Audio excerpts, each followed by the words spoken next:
Assalomu alaykum hurmatli kuzatuvchilar. Bugun podkastimizning ikkinchi sonini boshlaymiz. 18 ta plus xodim bilan ishlayapmiz. 20 tadan ortiq loyiha bilan. Prosta videolar qo'yib yurish SMM emasda. Marketing bilan SMM chegarasi qayerda? Qayerda marketing boshlanadi, qayerda SMM boshlanadi? Ko'pchilik aytadi, "Menimcha подписчик ekan, menimcha просмотр ekan", lekin maqsadli degan joy. Qarshida o'zi Qashqadaryoda marketing va SMM mutaxassislariga ehtiyoj bormi? Qanday darajada ehtiyoj bor? Marketing bu biznes paydo bo'lmasidan oldin boshlanadi. Masalan, men bu narsani qila olaman deb aytishar, lekin kelib o'zimiz bilan xodimlarni taqishtirgan paytimizda yer bilan osmoncha farq bo'ladi. O'shaning uchun birdaniga katta daromadga chiqish qiyin. Bir ikkita joylarda birdaniga $1000 topasan deb o'rgatish mumkin. Hayot tajribadan kelib chiqib o'sha tanlayotgan sohaga adaptatsiya qilib, chiroyli ilm olsa bo'ladi. Bitta yangi men agentstvoman deb chiqib, aldaban boshlab pul olib ketishga ham 2 yil yo 1 yil qanaqadir sabr qilsa, arziydigan pul deylik soqqa yoki qanaqadir qiziqarli ishlar bormi yo'qmi? Haqiqatan SMM qilsangiz 1-2 so'm ko'rasiz. 1-2 so'm keladi. Faqat ularni farqini ajratib olish. Trendlarni ko'rona qilish yaxshimi yoki nimani hisobga olish kerak trendlarni qilishdan oldin? SMM proyekt berishadida marketing tomonidan yechimlarni xohlashadi. Endi bizda misol uchun bu oy misol uchun 3-4 ming bo'lib ketib qolsa, pul bu oyga tengma-teng bo'lib qolishi mumkin. Proyektlarimizda gaplashganimizda, bittasi pulimni uxlatib ketdi-da, borib kreditini to'labdi degan narsalar ham bo'ladi.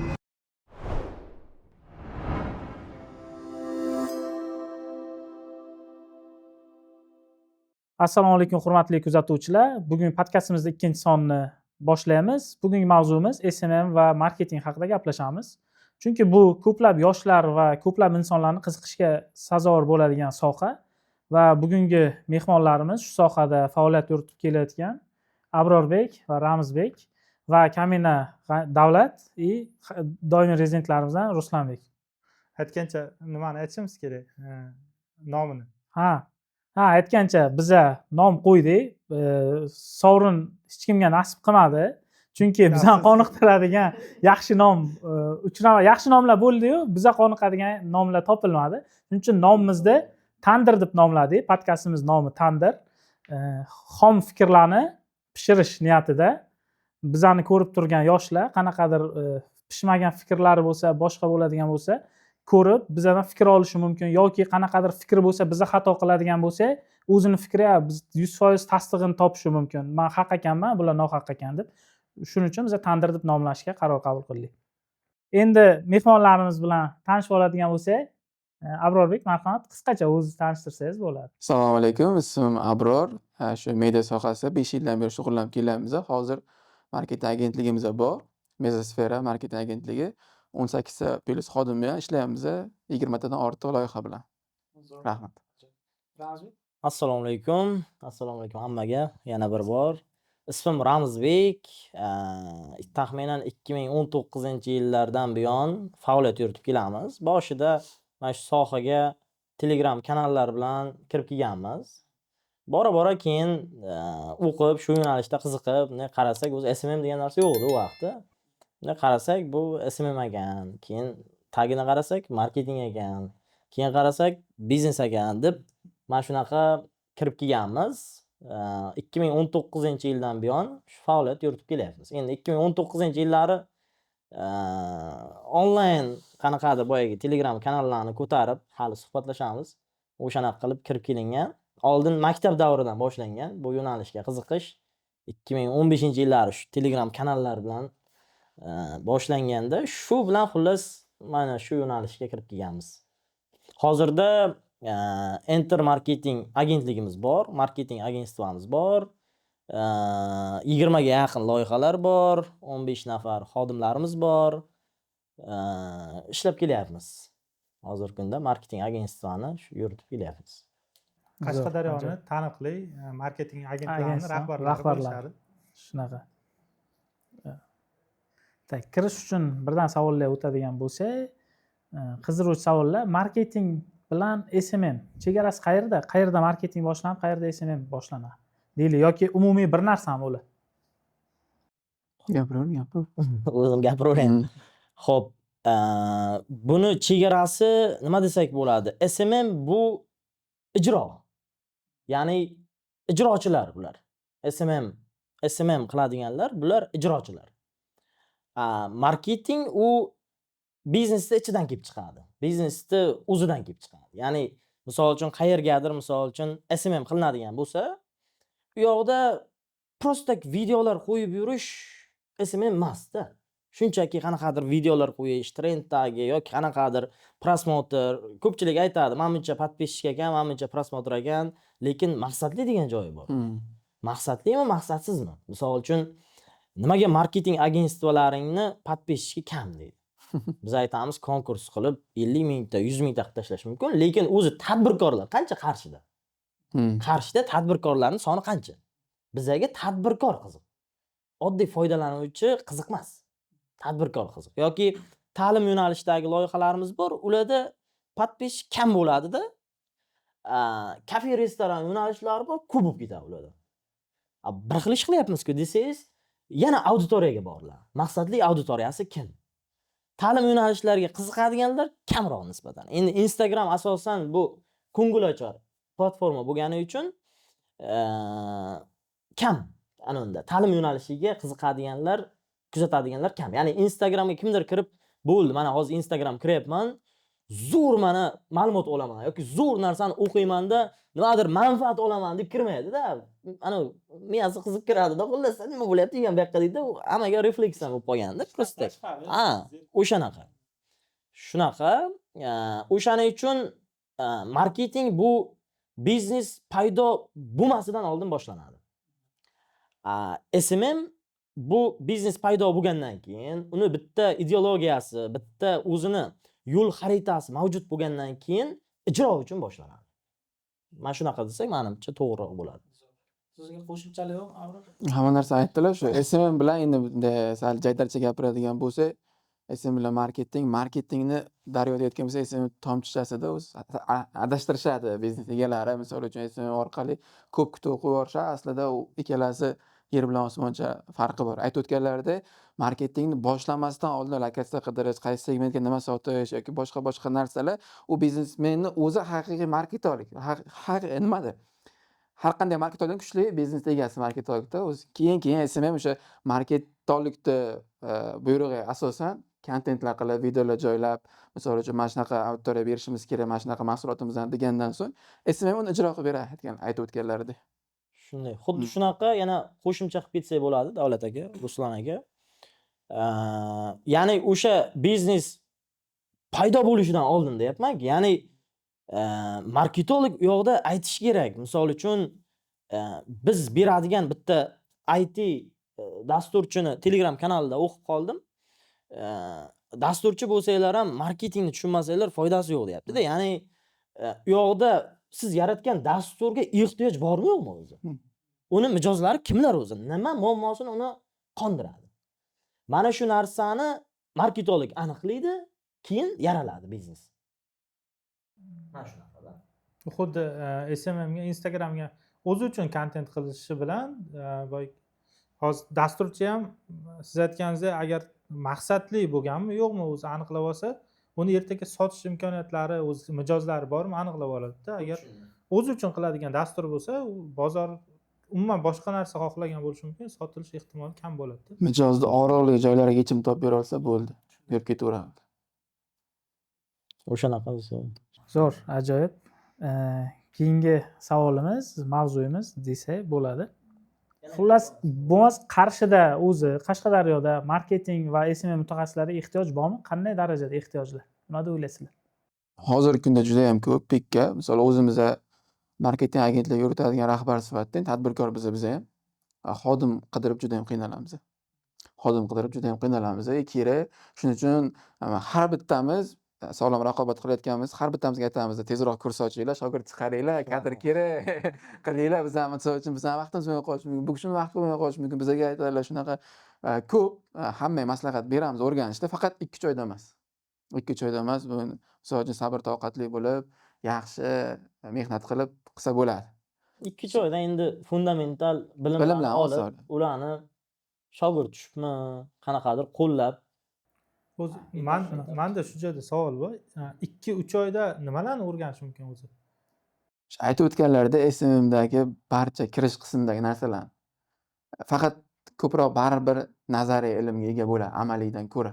Amaliyga chunki vaqt kerak, u qilib ko'rish kerakda. Xato qilinsa yechimi topiladida. U qilmasdan turib misol uchun nimadir deb aytish bo'lmaydi. Lekin nazariy bilimlar baribir kam bo'lib qoladi Abror. Chunki 2-3 oylik kurs SMM menejeri oddiy bir profilni upakovkasini ham qilishni bilish kerak bo'lgan odamda. Ya'ni texnik kichkina ishlarni ham qanaqadir bir link yaratish kerakmi, QR kod yaratish kerakmi, bilmadim. Qanaqadir texnik ishlarni ham bilish kerakda baribir ham. Misol uchun YouTube'ga kontent yuklaydi, Instagram kontent yuklaydi.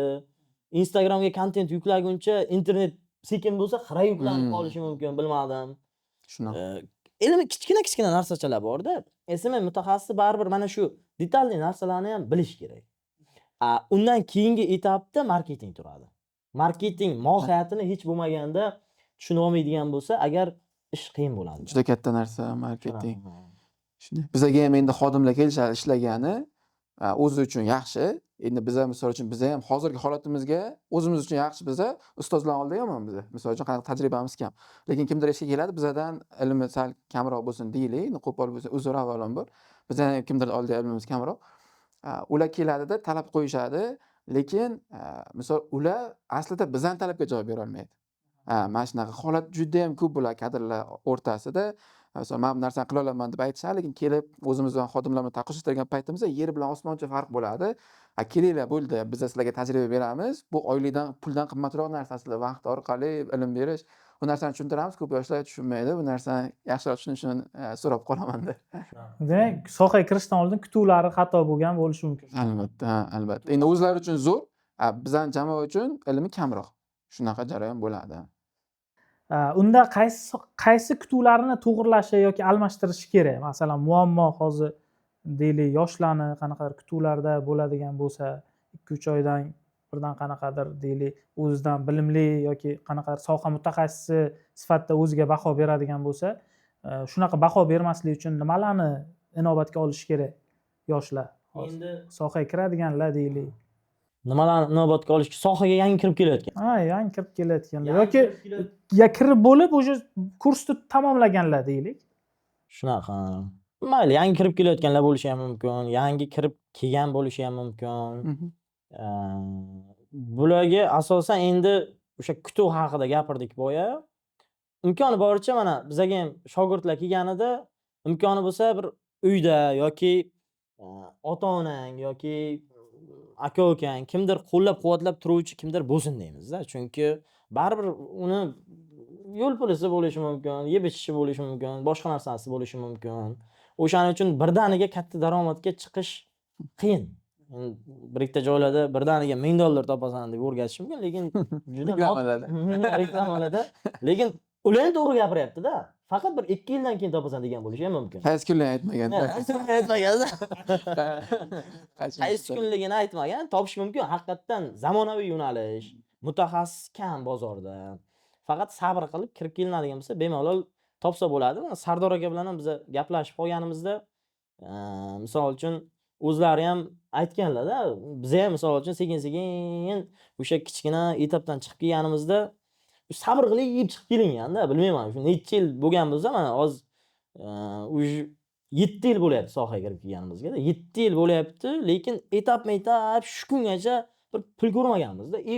Ishlayotgan joyimizdan bir mamnuncha bering ham deyilmaganda. O'zimiz shu yo'limizni ko'rib, qanaqa boyagi qiymat beryapmiz, o'shanga yarasha qanaqadir summani olib yoki yana ham imkoniyatimiz yetishgancha loyihalar bilan ishlab, boshqa qilib etap-etap chiqib borilgan. Lekin necha yillab, bilmadim, 3 yildan kam bo'lmagan bu vaqt. 3 yildan kam bo'lmagandir, 2 yildan kam bo'lmagandir. Minimum 2 yil dedi, 2 yildan kam bo'lmaganda. O'sha $1000 dan ko'proq topishga mana shuncha ketgan bo'lishi mumkin. Endi har bitta narsaga aytib o'tganlaridek vaqt kerak. Misol hayotiy tajriba ham kerak aslida. Biz ham o'zimiz ham 25 ga kirgan bo'lsak, misol bog'cha borganmiz, 9 yil maktab borganmiz, maktabdan keyin kollejga o'qiganmiz, kooperativ kollejdan keyin axborot kollejida o'qiganmiz. Undan keyin neft gaz fakultetida o'qiganmiz, Europes gruppasida. Mana shu ancha yillar o'tgan, shu hayot tajribadan kelib chiqib o'sha tanlayotgan sohaga adaptatsiya qilib, chiroyli ilm olsa bo'ladi. U birdan bo'lib qolmaydi, lekin hamma narsa birdan bo'lib qolmaydi. Har doim kimdir bilan nimadir o'rganyaptimi yoki nimadir qilyaptimi yoki qilmoqchimi yoki ketmoqchimi, eshikni qattiq yopmasdan chiroyli yopib ketsa, kelajakdagi 2-3 yildan keyin bo'ladigan holatlar albatta yaxshi bo'ladi. Ko'pchilik birdan qarsilab yopib ketishadi yoki tajriba olishmaydi.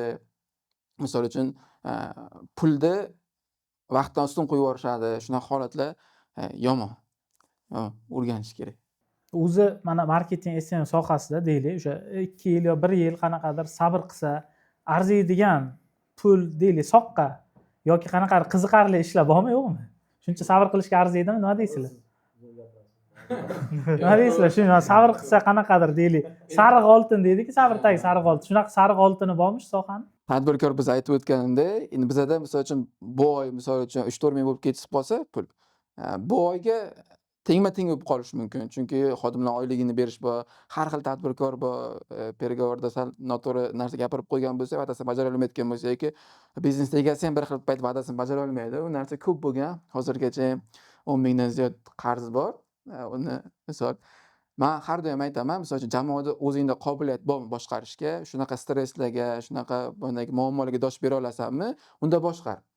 Agar hozirgi holating misol uchun deyarli biza qator topayotgan bo'lsang, bir o'zing ishlab, undan ko'ra bir o'zing ishlagani yaxshi deganda. Bir o'zing ishlagani yaxshi. Zo'r. Tizmaningiz, Ramazbek. Endi biz ham qo'llab-quvvatlaymiz. Baribir nima deydi? Tadbirkor bo'lib topish bor, mutaxassis bo'lib topish bor-da. Mutaxassis bo'lib $1000 topish bilmadim. Bizda lekin bor, ko'ramiz atrofda. Qarshini o'zida ham yurib topayotganlarni. O'zimizni xodimlar ham. Ha, endi unaqa bo'lmasa ham, ochiqchasiga aytib yubormasak ham atrofda ko'ramiz mutaxassis sifatida topayotganlarni. Lekin endi hozir biza tadbirkor sifatida gapirib boryapmiz. Ha, shu aynan mutaxassis sifatida. Tadbirkor sifatida gapirib boryapmiz. Mutaxassis sifatida ham topsa bo'ladi, lekin baribir qanchadir yillar ketadi. Boyaga aytgan narsam, misol uchun 2 yildan keyin qanchadir topishni boshlaganman deganim ham xuddi shunday tadbirkorlikka o'tish etabidan misol uchun-da. U mutaxassis bo'lib, balki uzoqroq muddatda topish mumkindir. Lekin hamma ham tadbirkor bo'lishga qiziqmaydi. Kimgadir o'sha tadbirkorlik qiziq, kimdir o'sha liderlikdan, kimdir boshqaruvdan, kimdir har xil gipotezalardan maza qiladi. Kimdir u narsani ko'tara olmaydi yokida borib tushunadi. Menga emas ekan, tinchgina, misol uchun yaqinlarimiz bor, og'aynilarimiz ham boshqalar ham bor. Menga emas ekan deganni o'zim yaqin og'aynilarimdan ham eshitganman. Tinchgina o'sha top yurgan, tinch ekan degan gaplarni eshitganman-da. O'shanadim. Hammaga ham qiziq emas tadbirkor bo'lish. Mutaxassis sifatida ishlashda oson tomoni depressiya, stress kamroq bo'ladi. Uni pulini berishim kerak, bu xodim misol uchun men orqali rizqlanib sababchi bo'lib qolyapman degan narsalardan chetroq bo'ladi-da. Shu narsa bo'ladi lekin. Deylik, tadbirkorlik sifatida gap boshlandi bu joyda. Kakras sizlarga ham qanaqa og'riqli yoki nimadir muammolar bo'ladigan bo'lsa, o'zi Qashqadaryoda deylik, viloyatda marketing agentsiyasida yuritish qanchalik qiyin yoki qanaqa og'riqlar bor, sizlarni qiynaydigan nima muammo bo'lishi mumkin? Birinchisi kadr. Kadr birinchi masala kadr masalasi. Birinchi masala kadr masalasi. Siz ayting, siz boshlang. Endi og'riqlar nima bo'lishi mumkin? Og'riq to'g'ri kadr bo'lishi mumkin, lekin kadrni ham yasab olsa bo'ladi. Ya'ni o'sha tarbiyalab olsa bo'ladi, unaqa qilib aytganda. Yana og'riqli narsa nima bo'lishi mumkin? Og'riqli narsa masshtabga chiqishda paydo bo'ladi deb o'ylayman. Men o'zimda o'sha masshtabga chiqishda ayrim tadbirkor sifatida bilishingiz kerak bo'lgan ayrim ko'nikmalar, ayrim bilimlar kerak bo'ladi-da. Ya'ni u yoqqa mutaxassis ko'zi bilan qarolmaysiz-da. Ya'ni har bitta xodimning o'zining muammosi bor. Har bitta biznesni ichiga kirib individual qanaqadir yechimlar berish kerak bo'lib qoladi. Bilmadim, xullas ob'yomga chiqavergandan keyin, kengayvergandan keyin qanaqadir tadbirkor sifatida qanaqadir bilimlar kerak bo'ladi. Ya'ni hamma holatda ham birdaniga oson ko'tarilib ketib qolmaydi. O'shanaqa muammolar nechtadir, bilmadim, 5 tadan keyindir, kimdadir 4 tadan keyindir, bilmadim. O'sha anovlar boshlanadi-da. Og'riqlar boshlanadi. Har bitta insonning nafsi bor-da, o'sha komfortga moslashib qolaversa yomon, lekin o'sha joyi yomon. Daromad oshgan sari bir nafs kuchliroq qilib qoladigan jarayonlar bo'lib qoladi. O'sha vaqtda to'g'ri burilish qila olsa, yaxshi bo'lib ketadi. Bir xil payt boshimizga ham tegadi. Bu narsa misol uchun ochiq aytganim yaxshi. Bir xil payt to'g'rilaymiz ham ustozlardan fikr olib, narsa qilib, endi hamma mukammal inson emas. Tiyib turish kerak baribir. Tadbirkorlarni kutuvi bo'yicha-chi qanaqa fikrlar bor deylik? Marketolog demaylik, SMM mutaxassisi yoki SMM agentstvalardan tadbirkorlar qanaqa kutuvlari to'g'rimi, noto'g'rimi yoki deylik birdan man SMMchi, sen mana bunaqa narsani qilib berishing kerak. Уже bir oydan keyin rezultat so'rashni boshlashi mumkin. Qanaqa sotuvimni nechidir karrasiga oshirib ber degan qanaqa shunga o'xshash holatlar ham uchraydimi o'zi? Bo'ladi, bunaqa holatlar ham bo'ladi. Nechidir X ga oshirib ber deganda oshirgan vaqtimiz ham bo'lgan. Misol uchun mana ko'pchilik biladi, Modern School maktabi 0 dan 500 ta o'quvchiga chiqqan. Qanday qilib desangiz, to'g'ri marketing orqali bo'ldi. Gipotezalar tekshirib ko'rilgan, tadbirkor ham tayyor bo'lgan shu narsaga. Endi 0 dan emas, 30 ta o'quvchisi bo'lgan, 500 ta o'quvchiga chiqyapti. Bu yoqda faqat SMM mi desangiz, aslida biz SMM sifatida ko'rganmizda, lekin marketingdagi ayrim gipotezalarimizni tekshirib ko'ramiz degan maqsadda qilingan, lekin o'xshagan bu narsa. O'xshagan. Endi nima deydi? Misol uchun bizda ham loyihalar bo'ladi. SMM proyekt berishadi-da, marketing tomonidan yechimlarni xohlashadi, lekin uni budjet tomonlama u narsa ozgina sizni qiynab qo'yadi. Ya'ni siz SMM o'zidan kam marja olayotganingizda mana aqlingizni ishlatib, uni biznesning ichiga kirib nimadir ana u qilishgacha miya bormaydi. Ya'ni u arzon chekda olgansiz. Og'rig'ini his qilgisi kelmaydi. Shunday, his qilgisi kelmaydi-da, chunki arzon chekda olgansiz. O'sha narsa oddiy texnik ishlarni o'ziga ketadi. Arendaga bo'lishi mumkin, bolalarning oyligiga, boshqa narsalarga bo'lishi mumkin, o'zingizning marketingingizga bo'lishi mumkin. Misol uchun ketadi-da, siz marketing tomonidan ichkariga kirib yechim berishingiz, uni qanaqadir tadqiqotlarni qilib berishingizga boyagi ko'ngil urmaydi-da, xullas. Ya'ni o'shana kichikroq summada olganingiz uchun. Lekin bemalol misol uchun hozir bizga ham chiqishyapti. Marketing, kompleks marketing deb ham proyektlarni olyapmiz.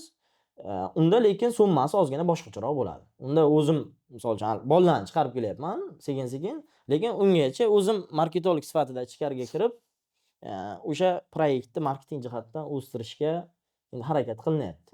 Endi kutuv tomonidan oladigan bo'lsa, ko'p tadbirkorlarda asosan SMM dan kutuv pul bo'ladi. Hamma joyda o'zi shu. Biznesmenning fikri bu. Biznesmenning fikri shu, bo'ldi. Pul bo'ladi. Haqiqatan pul bor yoqda. Haqiqatan SMMda pul bor. Faqat farqini ajratib olish kerak. Haqiqatan SMM qilsangiz 1-2 so'm ko'rasiz. 1-2 so'm keladi. Faqat ularni farqini ajratib olish kerak. Performance marketing degan narsa bor. Brand marketing degan narsa bor. Ikkalasini farqini ajratib olish kerak.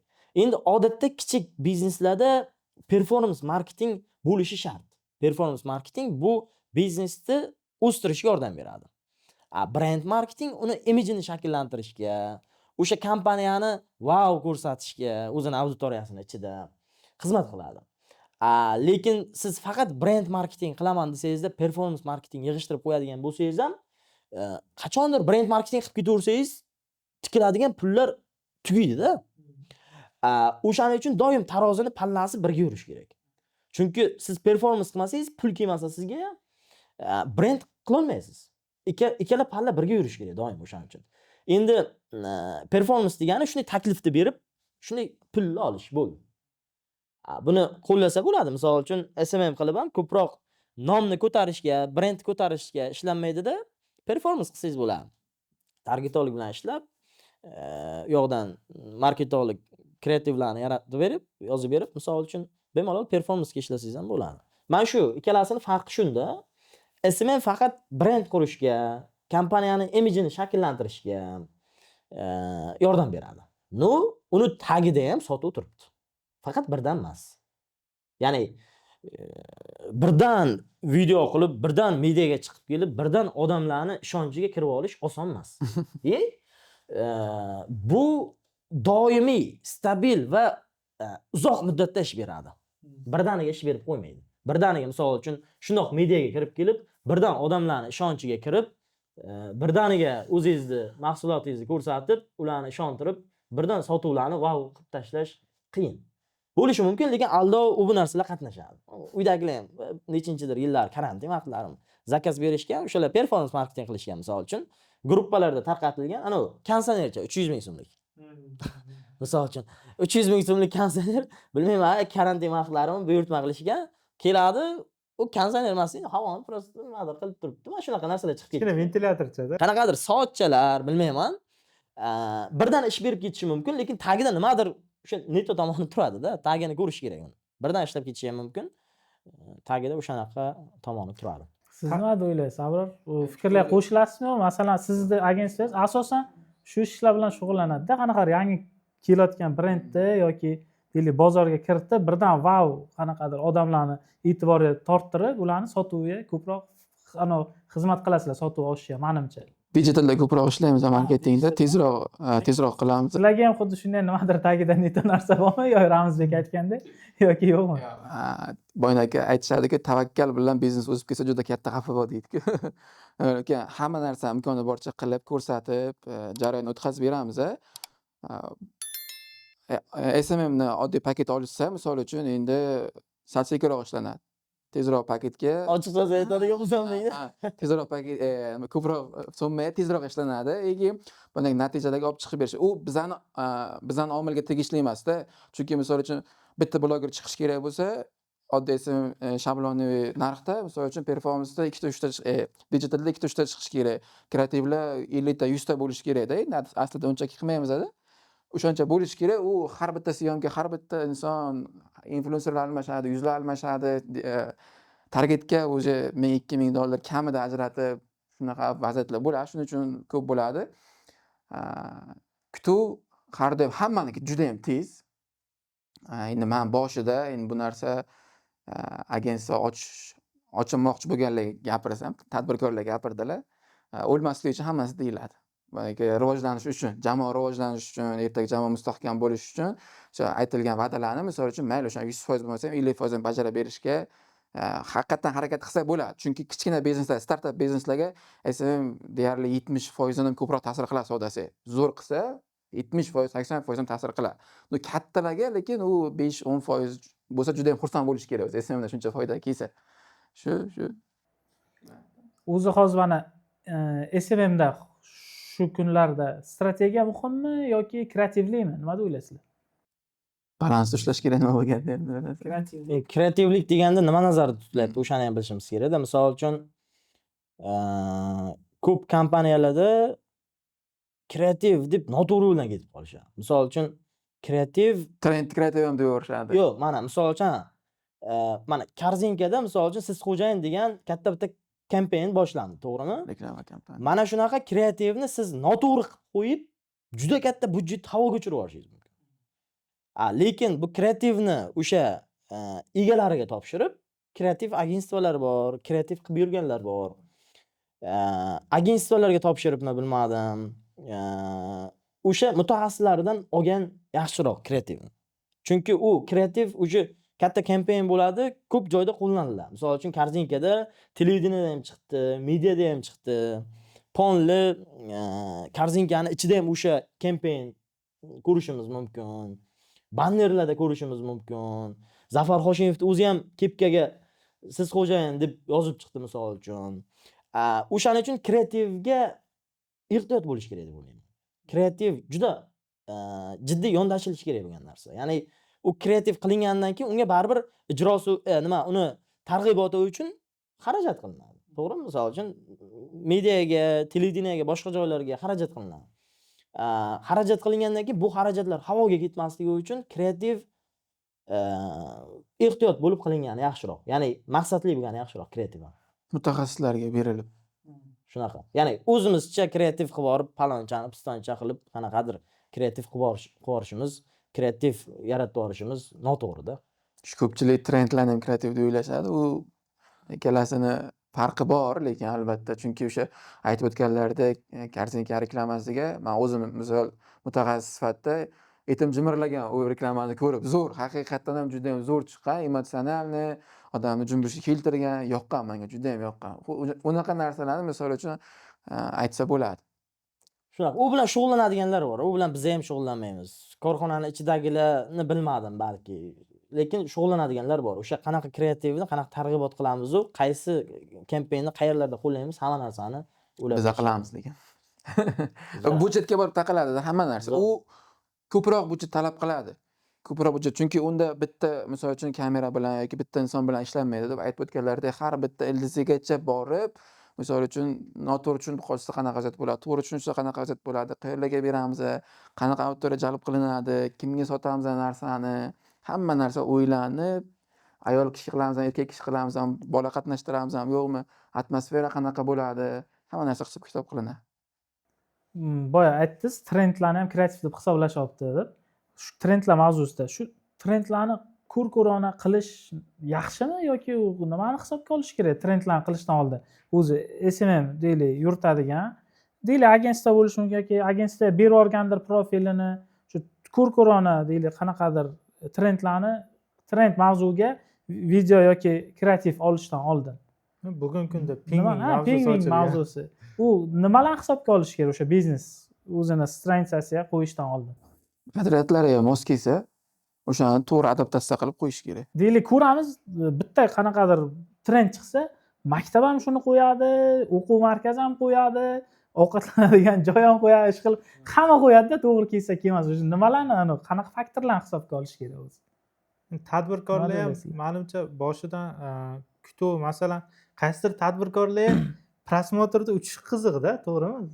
Sotamas. Tadbirkorlar misol uchun 10-15 ta o'tirgan payt, qaraman, profilim zo'r bo'lyapti degan payti, bunga bo'lish kerak-da. Shunaqa vaziyatlar bo'lishini bir ikkita shunaqa videolar qilinadi. Endi biz oxirgi vaqtlarda shu so'radik. Misol uchun oldin tajribamizda bo'lgan qaysidir proyektimizga qilmaganmiz, gap eshitib qolganmiz qilmaganimiz uchun. Trend o'tib ketdi, sizlar trend hali ham qilmadinglar deb gap eshitganmiz. O'shaning uchun lekin joyi kelgan, misol uchun mana shu trendni qilamizmi deganda, u haqiqatan Abror aytganlaridek qadriyatidan ham kelib chiqqan. Misol uchun u trendda kimdir ustidan kulingan bo'lishi mumkin, bilmadim, nimadir bo'lgan bo'lishi mumkin. Qaysidir kompaniyaga mos keladi, qaysidir kompaniyaga mos kelmaydi. Biz trend qilishdan maqsad o'sha vaziyatdan foydalanib kompaniyani yana tanib olish bo'lsa kerak. Brend. Shunaqa bo'lsa kerak. Foyda keltiradimi shu trend o'zi? Aktiv uchun ishlab berishi mumkin. Misol uchun xususiy maktablarda, ularda, o'quv markazi yo'nalishlarida yoki B2B bizneslarda ko'proq anoni profil aktivi uncha yuqori bo'lmaydi. Chunki ular o'zini auditoriyasiga qaratilgan kontentlarni qiladida, aktiv uncha yaxshi bo'lmaydi. Balki o'sha momentda qanaqadir algoritmlarga tushib olish uchun yoki bilmadim, vaziyatdan foydalanib o'zini ozgina bo'lsa ham tanitib olish uchun ana bo'lishi mumkin. To'g'ri kelishi mumkin. O'shanda ham o'sha baribir kompaniyani qadriyati, mana shu narsa to'g'ri deb bilsa qilish kerak. Qadriyat bo'ladi, yo'q, noto'g'ri deb biladi, o'sha vaqtda kerak emas deb o'ylayman. Chiroyli adaptatsiya qilinsa ham foydasi bo'ladi. Lekin eng birinchilardan bo'lib chiqarishingiz kerak. 2-3 kunda trend o'zi 1-2 soatda eskiradi. Agar siz birinchilardan bo'lsangiz, lekin savdoga ta'sir qila oladi. Boyagidek SMMchilar qilayotgan bonus chiqarishni ham qilishadi.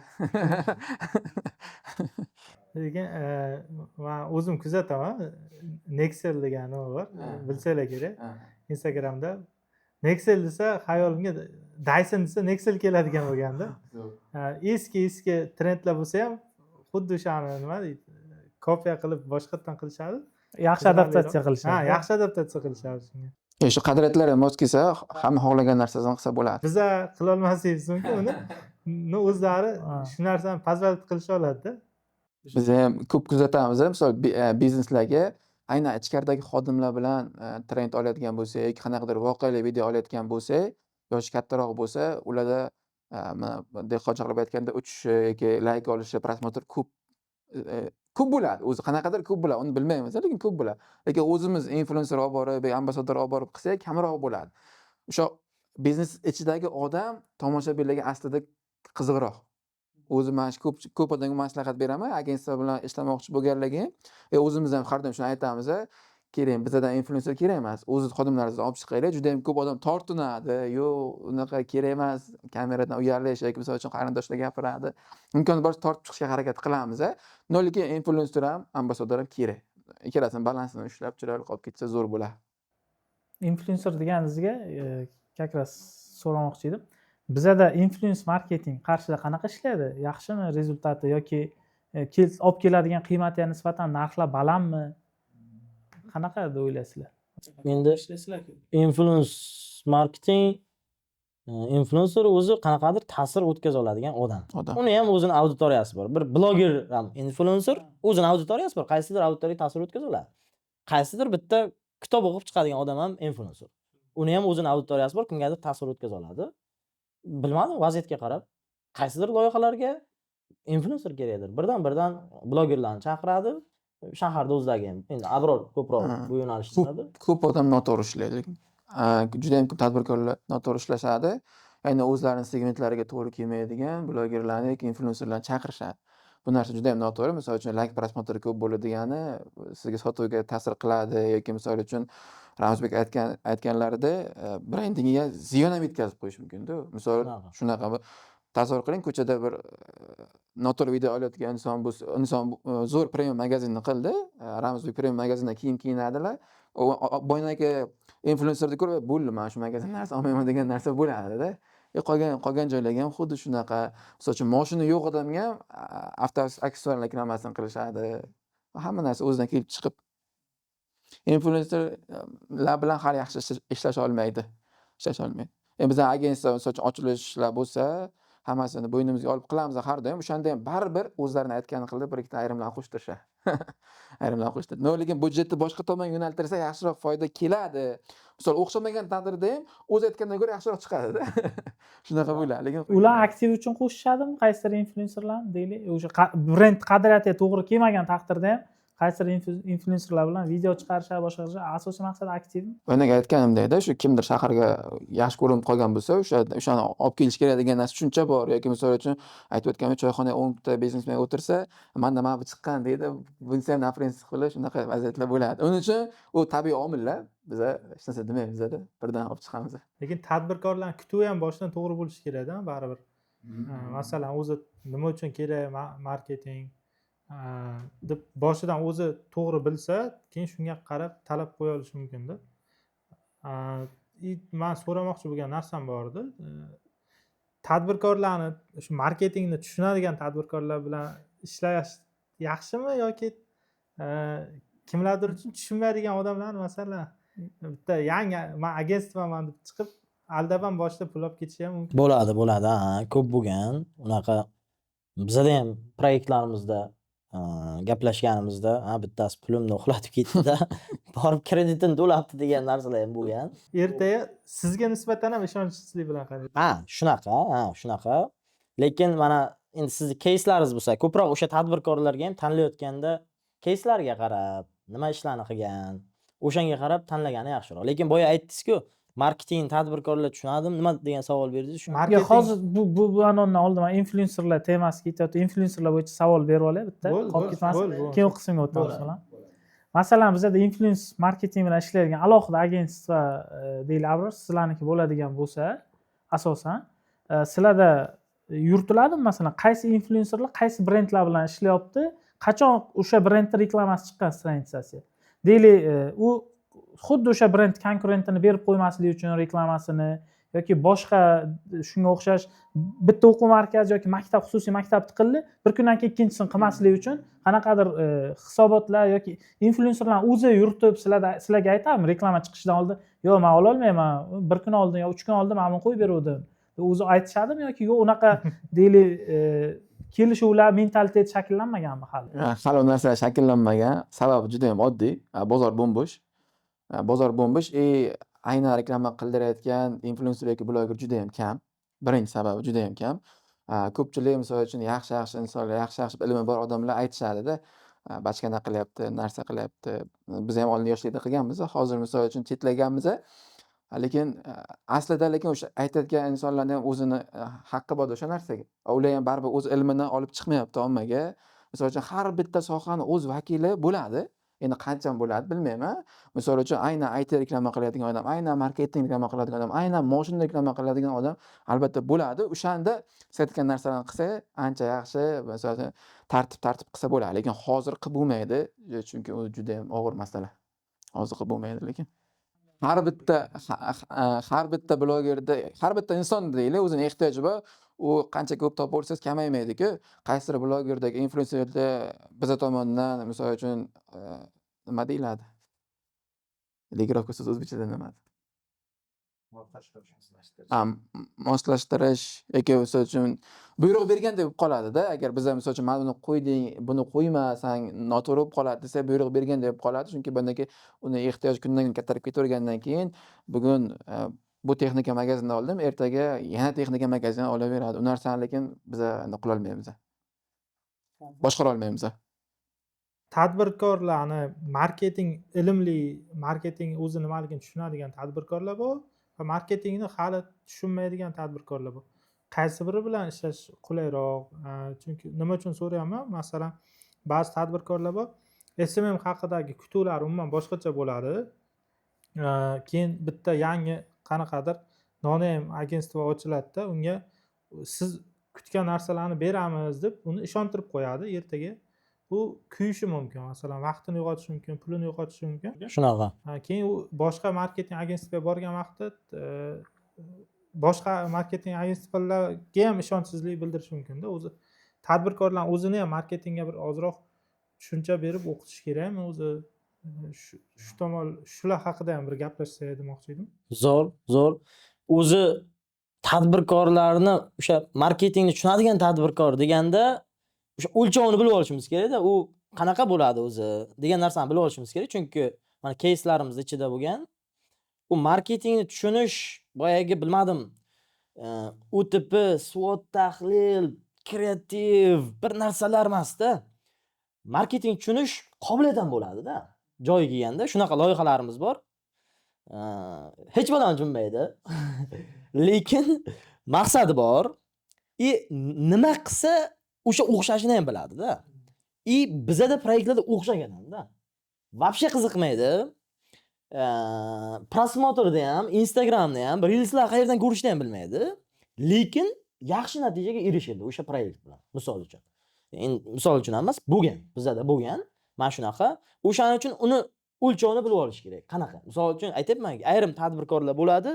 Ular unaqa terminlarni, kadrlarni tushunmaydi. Lekin maqsad bor. Mamnaqa qilsam, mamnaqa taklif ishlab chiqaman. Mamnaqa qilsam bo'ldi. O'shani 200 mingtaga odamga ko'rsatishim kerak. Bo'ldi, mamnaqa taklifim bor deydi, aytadi. Shuni deydi 200 mingtaga yoki 1 million odamga ko'rsatishim kerak deydi. Offer bor, deadline'im bor. Shuni bo'ldi, sizlar ko'rsatib beringlar deydi. 200 mingtaga yoki 1 millionga qilishimiz kerak deydi. Qarz qilamiz, как performance deydi. Qarz qilamiz, o'xshaydi, bo'ldi. Lekin undan kirib so'rasangiz, siz bir narsalarni tushunasizmi desangiz, tushunmaydi. Lekin umumiy olib qaraganda, agar tushunsa, o'sha siz aytgan narsalarni, siz o'yladingizki, o'sha terminlarni, umuman marketingning ichiga kirib tushunsa degan narsani aytdingiz. Agar o'shanaqa bo'ladigan bo'lsa, zo'r lekin. O'shanaqa bo'ladigan bo'lsa, zo'r.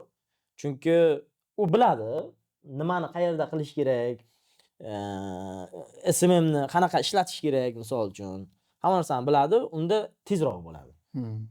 Ya'ni boyagi gipotezalarni tekshirib ko'rish degan narsa bor. Ularni tekshirib ko'rishlarga vaqt sarflamaydi-da, uni tezroq bo'lishi mumkin. Ko'p narsa o'rgansa ham bo'ladi. Tushunadigan odamdan juda ham ko'p narsa o'rgansa bo'ladi. Tushunmaydigan odam bilan endi bilmadim, tushuntirishga harakat qilinadi. Lekin tadbirkor endi ko'p ishlaganimiz uchun qilaman degan narsasini bari qiladi. Shuning uchun hech qachon biror narsani qilaman desa, to'sqinlik qilmayman men. Biz agentstvaga aytaman, to'sqinlik qilmanglar, bo'ldi, qilinglar. Chunki xohlagan bir inson bir bosh tegib to'g'riligini bilib olmasa, biz ham misol uchun endi zamonaviy kasb to'g'ri, yoshimiz yosh to'g'ri, lekin aynan bitta sohaga o'qiganimiz uchun ilmimiz ko'pdir, balkim kamdir bilib bo'lmaymiz. Mana shu narsa noto'g'ri aka yoki opa desam, yo'q, bitta qilib ko'rish kerak deydi. Mayli, qilinglar. Keyin natijasi o'zidan. Natija o'zidan. Ayrim paytlar o'xshaydi, ayrim paytlar o'xshamaydi. Ko'proq o'xshamaydi baribir. Chunki shu narsa bo'ladi. Endi lekin aytib o'tganimdek, o'sha ikkalasi bilan ham ishlasa yaxshi. Ramzbek aytganlaridek tushungan odam bilan ishlasa ko'p narsa o'rgansa ham bo'ladi. Ishingizni qadrlaydi muhim. Ishingizni qadrlab, maqtovlarni joyiga berib, feedbacklarni vaqtiga berib, chiroyli. Ular ham to'g'ri qo'yiladi-da. To'g'ri. O'shanisi ham. Ko'pchilik masalan AB test degan narsalarni bilmaydi. O'zi marketing uchun ko'proq tadbirkorlarga pul sarflash kerakligi haqida ham menimcha bir aytishimiz kerakda. Chunki qanchalik ko'p sarflasa, har xil gipotezalarni test qilsa, u har doim ham bitta ideya har doim o'xshaydi degani emas, to'g'rimi? Qaysidir payti bu ideya o'xshamasdan bu ideya o'xshashi mumkin. AB testlar qilishlar haqida ham bir ma'lumot berib ketsa yaxshi bo'lardi. Endi AB testlarni targetdagi kreativlarni test qilishlarini aytyapsiz-da. har qanday O'zi umuman ham. Umumiy. O'z test qilish. shunaqa. Endi biznes nuqtai nazaridan emas, marketing nuqtai nazaridan aytadigan bo'lsak, o'zi marketing budjet bo'lishi kerak-da. Misol uchun mana shuncha marketing budjet bo'ldi degan narsa bo'lishi kerak. Testlarga tekshirib ko'rish uchun testlarga bilmadim, kreativnidir, boshqanidir, marketingni tekshirib ko'rish kerak bo'lgan narsalarga 20% ajratish kerak. Marketing budjetini 20%. O'shanda to'g'ri bo'ladi. Marketing budjeti bilmadim 10 ming, 20% ni ajratish to'g'ri bo'ladi. Endi Shunaqa. avval Marketing testlarga qanaqadir proyekt olishdan oldin uni оборотini, misol uchun aytib o'tganimdek ayrim bizneslar bor. Endi hozir Instagram ijtimoiy tarmoq eng arzon reklama turi yoki eng arzon byudjet olib keladigan platforma bo'lib turibdi. Shuning uchun ayrim loyihalarimiz bor, arendasidan ko'proq pul berishadi. Shunaqa loyihalar. Endi siz aytayotgandek marketing ko'proq pul tikish kerak, faqat o'sha biza ham kim tanlashimizga bog'liqda. Misol uchun albatta kelishadi, qadriyatlarini eshitamiz. Misol uchun yillik planlarini, rejalarini, misol oborotlarini qancha ajrata olasiz, ayrimlar qancha ajratasiz, yillik yoki 6 oyga, hop 3 oyga qancha ajrata olasiz desa, endi eskidan qolib ketgan bu narsa. Bu endi hozir ko'proq aytsam ko'proq pul so'raydi yoki misol uchun cho'ntaga urib qolishi mumkin degan narsalar bo'ladi. Lekin aytish kerak deb o'ylayman. Endi hamma har xil. Misol uchun men o'zim xohlayman, menga 3 oy yoki 6 oyga menimcha pul endi nima qilib bera olasan? Bo'ldi, mana shu narsa qilib bera olamiz. Chunki ko'p bo'lgan, juda ham ko'p bo'lgan, bo'ldi, 3 oydan 6 oyga nima qilib bera olasizlar? Xo'p, qilib beramiz, puli ko'p bo'lib ketgan ekan, yoki misol uchun puli ko'p bo'lmasa ham vaqtimiz ko'p ketar ekan, yoki misol uchun bu narsa bizga kerak emas edi deb qolgan bir narsaga ham bir kun, 2 kun vaqtni ajratib qo'ygan vaqtlarimiz ham bo'lgan. Undan ko'ra o'zlaridan so'rab, hamma narsa aniq-aniq qilib, o'sha bo'yicha yozganimiz ham vaqtdan yutamiz, ham tezroq ishni boshlaymiz, zo'r bo'ladi. Zo'r, tushungan odam bilan ishlash maroqli, maza. Ba'zilar aytadi, kontentim zo'r, prosmotrlar zo'r, lekin sotuv yo'q deydi. Nimada muammo bo'lishi mumkin? Sizlarga ham eng ko'p uchraydigan ulardan bo'lsa kerak menimcha. Sohada ko'p deyli shunaqa savollar bo'ladi. Yana shu narsa zo'r nima u? Nima bilan o'lchanadi? Yana shuni o'lchanishini bilishimiz kerak. Hamma biznesda har xilda, u kiyim magazinda bitta video qo'ysangiz, ertasi kun sotuv bo'ladi, aniq. Lekin boshqa bir joyda deylik, qurilish materiallari bo'lsin. Ob'yemga nechadir tonna sotishingiz kerak, ertaga sotib bo'lmaydi. Narsani nima chiqarsangiz ham. U qanchadir vaqt kerakda, chunki bitta kiyimni misol uchun ko'ngilingizga yoqsa bir 200 ming 100 mingga olishingiz mumkin-da, bir haftada yoki 4 kunda. O'zingiz remont qilmoqchi bo'lsangiz, kami 6 oy, 1 yilda, eng kami bo'lgan taqdirda ham bu sal mana shu narsani ajratib olishsa, yaxshiroq bo'ladi. Fituvda ham to'g'ri qo'yishadi. Ertaman mana shu qurilish materialini olib kelib video boshlayman demaydi. Endi bu Ramzbek aytganlaridek, SMM har doim uzoq muddatga ishlaydi. O'zi yaqinni qo'ymaslik kerak. Misol uchun men ko'ryapmanmi, hop, Indecision'ni ko'rdim, Ramzbek loyihasini, men qachondir remont qilsam, uyga mana shu panellarni qo'yishim kerak ekan, mana shunaqa narsa qilishim kerak ekan degan narsa bilan yodimda qoladi. Qolgan do'konlarni sal chetroq miyam surib qo'yadi-da, o'sha Indecision birinchi o'ringa chiqadi miyamda. Bo'lgan payt tars o'shanga uriladi yoki kimdir so'rasa ham o'shani aytaman. O'shaning uchun ham kerak o'zi SMS-da, kimdirlar. Bir xil payt kelishadi-da, misol uchun mana shunaqa qilib beraylik, bironta raqobatdoshini olib. U Instagramni 2-3 yil oldin boshlagan bo'lishi mumkin, bu endi boshlayotgan bo'lishi mumkin, vaqtni hisobga olishmaydi, misol uchun pulni o'ylashadi yoki misol uchun mijozlarga beradigan takliflar, imtiyozlar deylik. Xullas hammasi vaqt talab qiladigan narsalar juda ham ko'pda. O'sha narsalarni aniq adashtirmay olishsa zo'r. Qo'shimcha bo'lsa, yo'q, shunaqa o'zi. to'g'rilab olish kerak-da, xullas, to'g'rilab olish kerak. Kiyim bilan misol uchun qurilish materiali boshqa narsa, o'quv markazi bilan boshqa ham bir xil bir-biriga tushmaydigan umuman boshqa narsalarda. Endi unda nima deydi? O'sha kontentni yana boyagi narsa maqsadli auditoriyaga yo'naltirilganmi? like ko'p bo'lishi mumkin, lekin u trend bo'lishi mumkin. Yoki qanaqadir bir mem bo'lishi mumkin. Hammani kuldiradigan. U maqsadli auditoriyaga qaratilganmi, yo'qmi? O'shanisini ham bilishimiz kerak-da. Keyin har bitta kompaniyani o'zini pozitsiyasi bo'ladi. O'sha pozitsiyasiga mosmi, yo'qmi? Ya'ni har bitta umumiy kontentlarni ideologiyasi, umumiy hamma kontentlarni g'oyasi bitta joyga olib borish kerak-da. Umumiy qo'yilgan maqsadga olib borish kerak. Mana shu kompaniyani mana shu pozitsiyada tanitaman degan narsaga olib borish kerak-da. O'shaning uchun bilib olish kerak. Zo'r qanaqa u pozitsiyasiga mos, o'zini maqsadli auditoriyasiga yo'naltirilgan kontentmi yoki zo'r degani like ko'p, prosmotri ko'pmi? O'sha narsani bilib olish kerak. Yoki zo'r degani bu kuldirganmi, yaxshi, maza qilib ko'rgan videoyingizmi? O'sha narsani bilib olinsa yaxshiroq. Men uchun zo'r nima degan savolga Javob bo'lishi kerak edi. Shunaqa. U hamma nuqta virgulacha aslida bo'lsa yaxshi bo'ladi. Ko'pchilikda umumiy bitta tushuncha bor, mana shuni qilish kerak bo'ldi. Endi Abror gapingizni bo'ldim. Zo'r degani aytganingizdek javob topa olish kerak va avvalo tadbirkor bilish kerak o'zi. Nimaligi? Men bu kompaniyaman. Men bunaqa g'oyani ommaga yetkazishim kerak. Mana shu narsa zo'r bo'ladi degan narsani bilib olish kerak-da. Abror. Yo'q, bo'ldi. Shunaqa. Demak, brend o'zini pozitsiyasi bo'lib, o'sha pozitsiyadan chiqib ketmaydigan holda SMM yuritilishi kerak. Xuddi shunaqa. Shunaqa eng qiymatli bo'ladi. SMMni ajratsangiz bo'ladi-da o'zi. SMM marketing ajratsangiz bo'ladi. Ya'ni juda ham ko'p tarmoqlar bo'linib ketadi-da. Kimdirlar misol uchun faqat brendga ishlaylik. Biz ham misol aytib o'tganingizdek faqat ko'proq odam ko'rish kerak, axlat kerak, sotuv shart emas. Yoki bizga sotuv kerak, bizga misol uchun ko'rishlar soni muhim emas. Ertaga Instagram yopilib ketishi mumkin. Ha. Nega yomon bo'ladi yopilib ketsa? Yopilib ketishi mumkin. O'shanda boshqa kanallar chiqadi. Boshqa kanallar chiqadi. Hozir faqat o'sha Instagram eng arzon platforma bo'lib turibdi. Eng arzon. Boshqa kanallar chiqadi va gapimni davom ettiradigan bo'lsam, boshqa kanallar chiqadi va umumiy boyagi marketing g'oyasi ushlanib qoladi lekin. Ya'ni o'shaning uchun ham ko'p mana Instagram istoriyaga ham chiqib shu narsani gapiraveraman. Hamma joyda tadbirkor oldiga borsam ham, hamma joyda erinmasdan u misol uchun xizmatimni sotib olmasa ham 1 soat o'sha odamga konsultatsiya berib chiqib ketaman-da. Bugun ham mana har kuni bitta ikkita переговор bor hozir. Endi o'zim Turkiyaga ketgan vaqtim ham yig'ilib ketgan ko'p. Har kuni bitta ikkita переговор bor. Qanchasidir olinyapti, qanchasidir olinmayapti misol uchun. O'shanda ham mana bugun ham borganimda kamida 1 soat ajratdim. Sezib turibman, boshidan noto'g'ri, bu yoqqa hali ana o'zimni boyagi sifatli lidim emas, o'zimni mijozim emas. Gaplashib sezyapman-da, lekin baribir konsultatsiya beryapman. Jag'irib shu narsani gapiryapman. Sababi erta bir kun platforma o'zgaradigan bo'lsa ham, umumiy g'oya ushlanib qoladi. Maqsadli auditoriya, o'zini pozitsiyalashtirish va umumiy boyagi ong ostiga kirish g'oyasi, qanaqa g'oya bilan ong ostiga kirishim kerak degan narsa saqlanib qoladi-da. Platformalar o'zgarganda. Quyi tadbirkorlarga farqi yo'q kontentda. Misol uchun bugun sotish kerak bo'ldi. Bugun sotish kerak. Uni mijozi ham farqi yo'q. Arzon bo'lsa, zo'r bo'lsa bo'ldi. Banglat olishaveradi. Premium segmentdagilarga o'sha boshqacha har bitta o'sha chiqadigan insongacha, kiyadigan kiyimigacha hamma narsasiga farqi bor. Bugungi kunda o'sha brendlar yoki bizneslar qaysi joyda byudjetni noto'g'ri sarflayapti deb o'ylaysizlar deylik, SMMda yoki marketingda sohadan.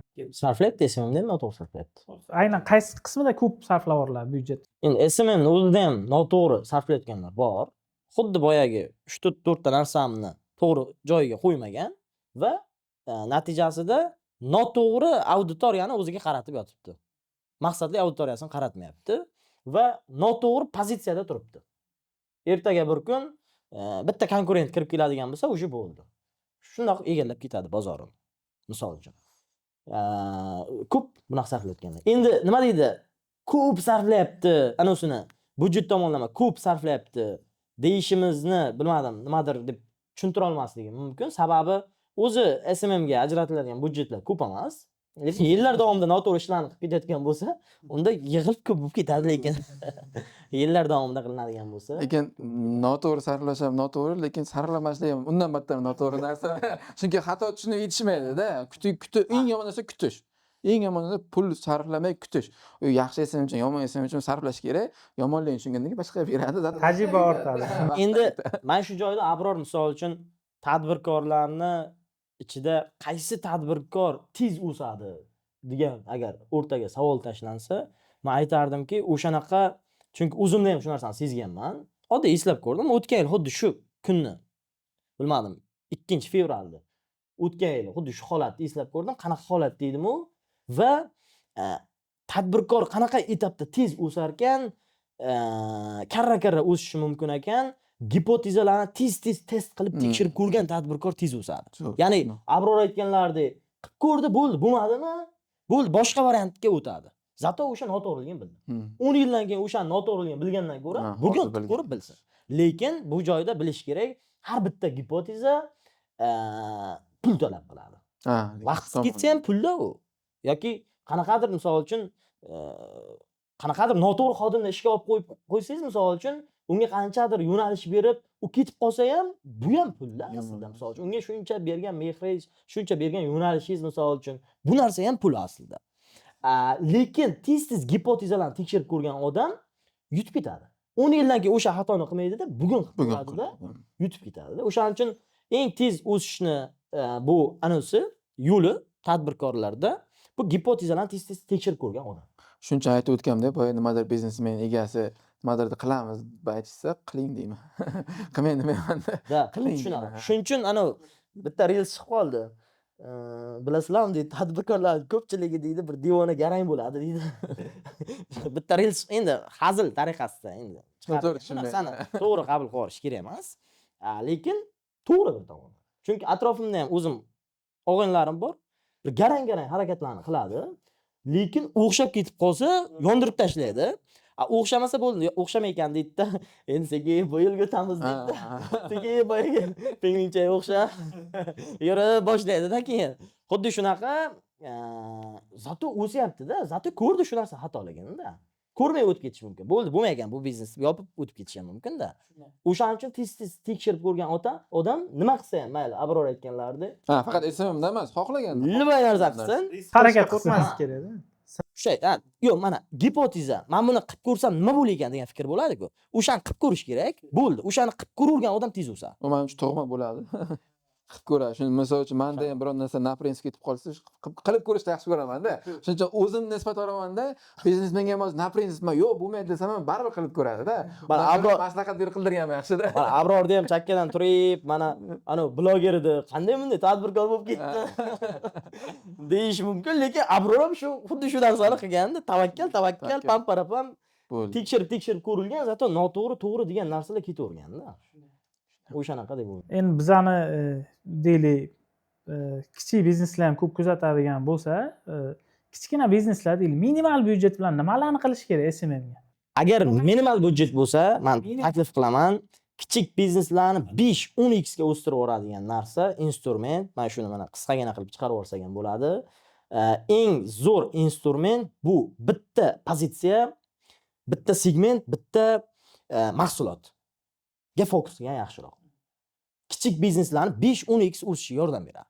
Ya'ni menda misol uchun mana 50 ta mahsulotim bor, 50 xil auditoriya sotib oladi degan narsa emas. Bitta mahsulotni olaman, bitta segmentga qarataman, bitta kanalni tanlayman misol uchun. Qilinsa yaxshiroq bo'ladi. O'shanda o'sish tezroq bo'ladi. SMMda qo'llaganda ham o'sha to'g'ri ketadi. Misol uchun o'quv markazlari misolida bitta fanni oladi, bitta auditoriyani tanlaydi, bo'ldi. Faqat mana bunaqa odamlar deydi-da, bitta auditoriyani tanlaydi va faqat shunga reklamani ko'rsatadi. Odamlarning miyasiga eng zo'ri shu degan. Eng shunaqa, eng osoni shu. O'zi aslida mana bizga aytishadi, sizlar marketing ham qilasizlar, deydi. Ha, qilamiz biz. Qilib yuribmiz ham. 2 yillardan beri marketinglarni ham qilib yuribmiz. Ayrim loyihalarimizga qilyapmiz. Chunki mana case bo'lib ko'tarilganlar bor. Mana Bahriy o'quv markazlari bor misol uchun. Yoki Modern School'lar eng katta mana shu caselarimizdan bittasi. Global Education bor misol uchun. O'shanaqa eng to'g'ri variant kichik bizneslarga 5-10x o'stirib yuborishiga mana shu narsa bo'ladi-da. Meni fikrim startap ochgan insonlarga endi SMM tomonidan keladigan bo'lsa, mobilograf olib ishlatish bo'ldi. Mobilograf olib ishlatishsa arzonroq ham tushadi. O'zi aslida Abror tajriba ham bo'ladi. Ha, men o'ylayman, agar o'sha boyagi ideologiya, boyagi g'oya o'sha g'oya to'g'ri qilinsa kontentni nimada olishingiz, Hmm. unda bir professional bir narsalar bo'lib ketishi shart emas. Men o'ylayman, o'sha bitta mahsulot bitta auditoriyaga yo'naltirilyaptimi? Bo'ldi, uni telefonda xira mana bunaqa telefonda olib ham qo'yib yuborsangiz, bo'ldi, u to'g'ri joyga borayotgani uchun ish beraveradi u. Taklif ham eksklyuziv Ha, bo'lsa. shunaqa. Kichik bizneslarga sizni ham fikringiz mana yana bitta qo'shdik hozir, yana ham mukammalroq bitta yechim bo'ldi. Haqiqatdan unaqa kamera bir narsa vahima qilyapti. Ha, Bitta mobilograf bo'ldi. SMM agensiyalar misol uchun $1000 emas, mobilografga $200 berib ishlatgan ma'qulroq.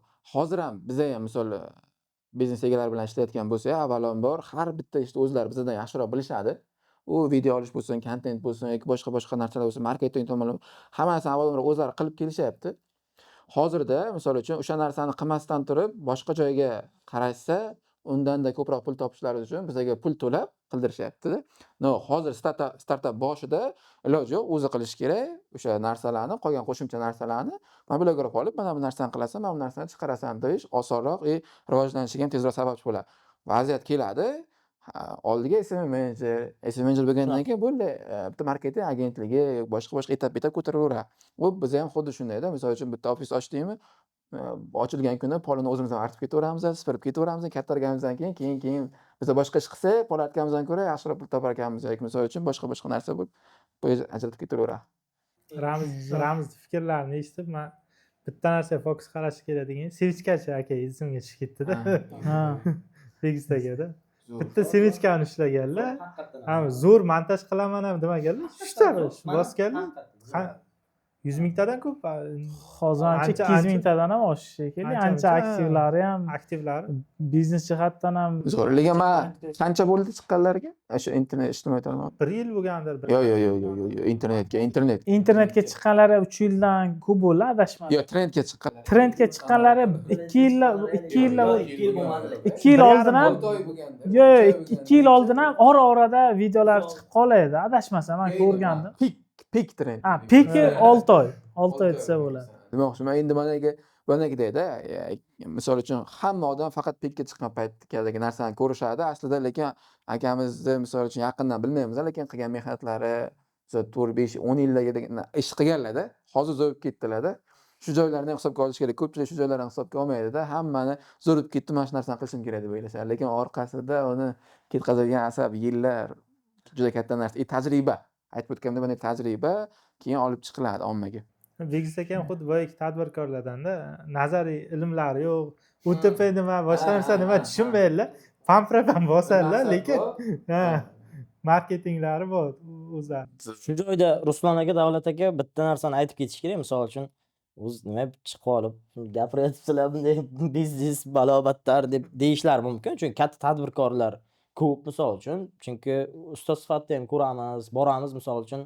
O'zimizda ham mana proyektlar bor, yoshi 50 dan oshgan tadbirkorlar ham bor ichida, klientlarimiz ichida. Boramiz, hayotiy qanaqadir nimadirlarni ham o'rganamiz misol uchun. O'shanga biza endi to'g'ri o'zimiz biznesimizni endi ko'taryapmiz, lekin ko'p mana shunaqa bizneslarning ichida yuribmiz-da. Ko'p mana shunaqa bizneslarning ichida yuribmiz ko'rgan bilganimizni birdan tekshirib ko'ryapmiz-da va shulardan olingan tajribalarni gapiryapmiz-da bu yoqda. Ya'ni o'sha noto'g'ri qabul qilishmasa bo'ldi deb albatta. Yo'q, menimcha bir kattadan bir kichikdan o'rgan deganda u hamma odam fikridan nimadir olsa bo'ladi-da. U biznes egasi ichkarida yurgan bilan sizlar yosh bo'lib turib yoki chetdan ko'rib unga qanaqadir bitta bo'lsa ham feedback berib baho bera olasizlar-da. Chetdan qarasa uni kamchilik ko'rinishi mumkin. Bu tomondan menimcha qiymatli bo'ladi. Biznes egalari ham normal qabul qiladi bu narsalarni. Lekin feedback berish ham to'g'ri zatta berish kerak. Chunki bir xil payt biz ham pand yeganmiz bu narsa bo'yicha. Misol uchun mana bu narsani to'g'rilash kerak edik, mana bu narsa xato desa, o'zim ham bilaman. Misol uchun moliyaviy tomondan yoki kadr tomonidan muammo bor. Bu narsani yechish, misol uchun sen aytayotgan narsani yechish shu kadrga yoki moliyaviy holatda turibdi. O'shani to'g'rilaymiz degan zotlar ham bo'ladi lekin. Chiroyli feedback berish kerak. Vaqtida keyin hamma narsa sharoitni bilgan holatda feedback berish kerak demoqchiman-da. Noto'g'ri feedback berib qo'ysa, balki biznesmen egasiga noto'g'ri taassurot qoldirib ishlash LTV pasaytirib yuboradi-da. Shunaqa. Mana hozir mavzuni davom ettirgan holda sun'iy intellekt chiqdi. Deylik, sizlar sohada qanaqa o'zgarishlar olib keldi sun'iy intellekt yoki u ishlaringizni qanchadir samaradorligini oshirdimi yoki zarariga ishlayaptimi? Qanaqa o'zgarishlar olib keldi? Samaradorlik zo'r oshdi. Keyin hech kimni kasbini hech kim egallolmayapti. Sun'iy intellekt judayam ko'pchilik kasbini egallayapti deb aytishyapti. Qaysidir ma'noda judayam bir 100% dan bir 10% ni egallar, lekin baribir to'g'ri texnik zadaniya beradigan insonlar unga kerak. Misol uchun dizayner bo'ladigan bo'lsa, qaysi shriftda, qaysi o'lchamda, qaysi rangda misol uchun prompt berish kerak. U biladi bizdan yaxshiroq. Misol uchun mobilografdan ko'ra yaxshiroq biladi. Mobilograf video yaratishda misol uchun qaysi raks yaxshiroq, qaysi misol uchun quyosh nuri qayerdan bo'lishi kerak yoki misol boshqa bir narsalar. Content makerlar ham xuddi shunaqa. Bir oy davomida nimani targ'ib qilamiz, oyni oxiriga biza nima natijani kutamiz degan savollarning hammasini yig'ib, zo'r bersa, sun'iy intellekt bilan albatta zo'r ishlasa bo'ladi. Hech kimni kasbini hech kim o'g'irlab qo'ymaydi. Faqatgina zamonga moslasha oladigan insonlar rivojlanib ketaveradi. O'zi qaysi sohada bo'lsa ham xuddi shunaqa-ku. Adashmasam agar, adashayotgan bo'lsam uzr. Ramizbek qo'shimcha Shunaqa. Hozir bizada ham misol uchun dizaynerlarimiz ishlatishadi. 4 ta dizaynerimiz bor, grafik dizaynerlar. 4 ta grafik dizayner bor. Grafik dizaynerlarni ishlarini misol uchun ancha osonlashtirib bergan sun'iy intellekt. Yoki umuman marketingda ham qanaqadir misol uchun oddiy ChatGPTning o'zi ham ko'p g'oyalarni olsa bo'ladi. Faqat to'g'ridan to'g'ri qabul qilish kerak emas. ilhomlanish. G'oyani olish kerak. Misol uchun yaxshi g'oyalarni takliflarni berib qolishi mumkin. G'oyani olib bu yoqda qo'lda o'sha g'oyani ijrosini qilsa bo'ladi-da. Sun'iy intellektlar zo'r, lekin misol uchun hamma narsani sun'iy intellekt bilan qilib ham bo'lmaydi. Baribir sun'iy intellektdan qilish ham oson emas. Ayrimlar misol uchun bo'ldi. Bizga misol uchun marketing agentligiga, SMM agentligi kerak emas, o'zimiz qilamiz kompyuterdan deb o'ylashadi. Lekin aslida uni ham to'lovlari bor. Aytib o'tganimdek, har bitta sohani o'z vakili aytish kerak. Mana shu narsa, mana shu narsa. Misol oddiy misol Qashqadaryoda bo'lsa, tandir misol uchun go'shtli ovqatlar yaxshi ko'ramiz. Qizilchani boshqa restoranda zo'r qiladi. Tandirda boshqa restoranda zo'r qiladi. Jizda boshqa restoranda zo'r qiladi. Har bitta odam o'zini bari vakili bo'lishi kerak. Nima chiqqan taqdirda ham mutaxassis bo'lishi kerak. Lekin Abror ana sun'iy intellektdan foydalansangiz, ayrim klientlar bo'lgan sun'iy intellekt qilib beryapti-ku degan fikrlar ham bo'lganda hech tushuntira olmaganmiz-da o'shalarga. Naboratiga yaxshi emasmi? Zamon bilan birga ketyapman. Ham nafas bo'lish. O'shanaqa yaxshi emasmi? Shunaqalar ham bo'lgan. Ular menimcha o'zini kelajagi uchun emas, sizlarga beradigan puli uchun prosta. Ha, to'pa-to'g'ri. Bu deydi, ish qilmayapti deyman, ish qilmayapti deydi. Men bunga pul berishim kerakman deydi. Shunaqa vaziyat bo'ladi. Endi to'g'ri qabul qilish kerak-da. Biza ham masalan yemak degan loyihamiz bor, bilasizlar. Yemakka qaysi restoranlar bilan borib hamkorlik taklif qilganmizda, biza komissiya olamiz har bir sotuvimizdan desa, nima uchun sizlarga pul berishim kerak deydi-da. U sotuv oshish haqida o'ylamaydi, u bizaga beradigan puli haqida o'ylaydi. Rost. Hamma sohada bu narsa bor. Boyagi tadbirkor baribir ko'zi bilan ko'rgandan keyin ishonadi. Ko'zi bilan ko'rmasa havodagi narsaga baribir. Endi sekin-sekin ishonishyapti. Kam. 2-3 yildan keyin masalan SMM o'zi qanday bo'ladi? Tasavvurlaringizda qanaqa, nima deb o'ylaysizlar? SMM deylik, mana sun'iy intellekt hozir grafik dizaynerlar qanchadir ishini u sohasida yuqori malakaga ega bo'lgan mutaxassislarni o'zgartira olmasligi mumkin. Lekin qanaqadir malakasi pastroq grafik dizayner bo'lishi mumkin, o'zini grafik dizayner hisoblab yurgan yoki deylik SMM mutaxassisi bo'lishi mumkin. Ularni sun'iy intellekt o'zgartira oladimi? Boshlang'ich Kimlardir deylik faqat Instagramga post chiqarib o'tirishdi, Telegramga mobilograf olib kelgan kontentni faqat post qilib chiqarib o'tirishdi, SMM mutaxassisman deb o'ylaydi. U ishlarni bemalol qila oladi-ku. Shuni sun'iy intellekt egallab qo'ydi deb o'ylaysizmi? O'sha narsa. Hozircha egallamagan bo'lishi mumkin, lekin egallaydi-ku. Yo'q, egallaydi. Sababi nima? Sababi bu xodimlar o'zini ustida ishlamagan. Menimcha sun'iy intellektdan emas-da, sun'iy intellekt yomon ko'rish kerak degan. Yo'q, men yomon ko'rish sifatida aytmayman o'zi. Demoqchiman, yoshlar noto'g'ri tushunib qolishi mumkin. Men kasbimni egallab oladi. Yo'q, ishlagan, o'zini ustida ishlagan inson hech qachon hech narsa egallay olmaydi-da. Hech qachon egallay olmaydi. Bu qo'rqitish, bu Yordam beradi. Ha, yo'q, unaqa narsa emas. Zo'r bo'lsangiz, zo'r bo'laveradi. Misol o'zingizda bir qanaqadir intizomingiz yo'qligi uchun nimadirda ayblash bu yomon narsa. Bundan keyin Sos degan kitob borki, savol ortidagi savol. Har bitta qilinadigan xato aslida o'zingizdan kelib chiqish. Bironta bizda ham xodimimiz ayb qilib qo'ysa, Bizni aybimiz, chunki biz uni ishga olganmiz. Biz uni ishga olganmiz. Iloji yo'q shunaqa narsa. SMM O'zi- menejerlar, ayting. Yo'q, shu joyingizga qo'shimcha qilib qo'ymoqchi edim. O'zi biznesda nimaiki xato qilsangiz tadbirkor aybi.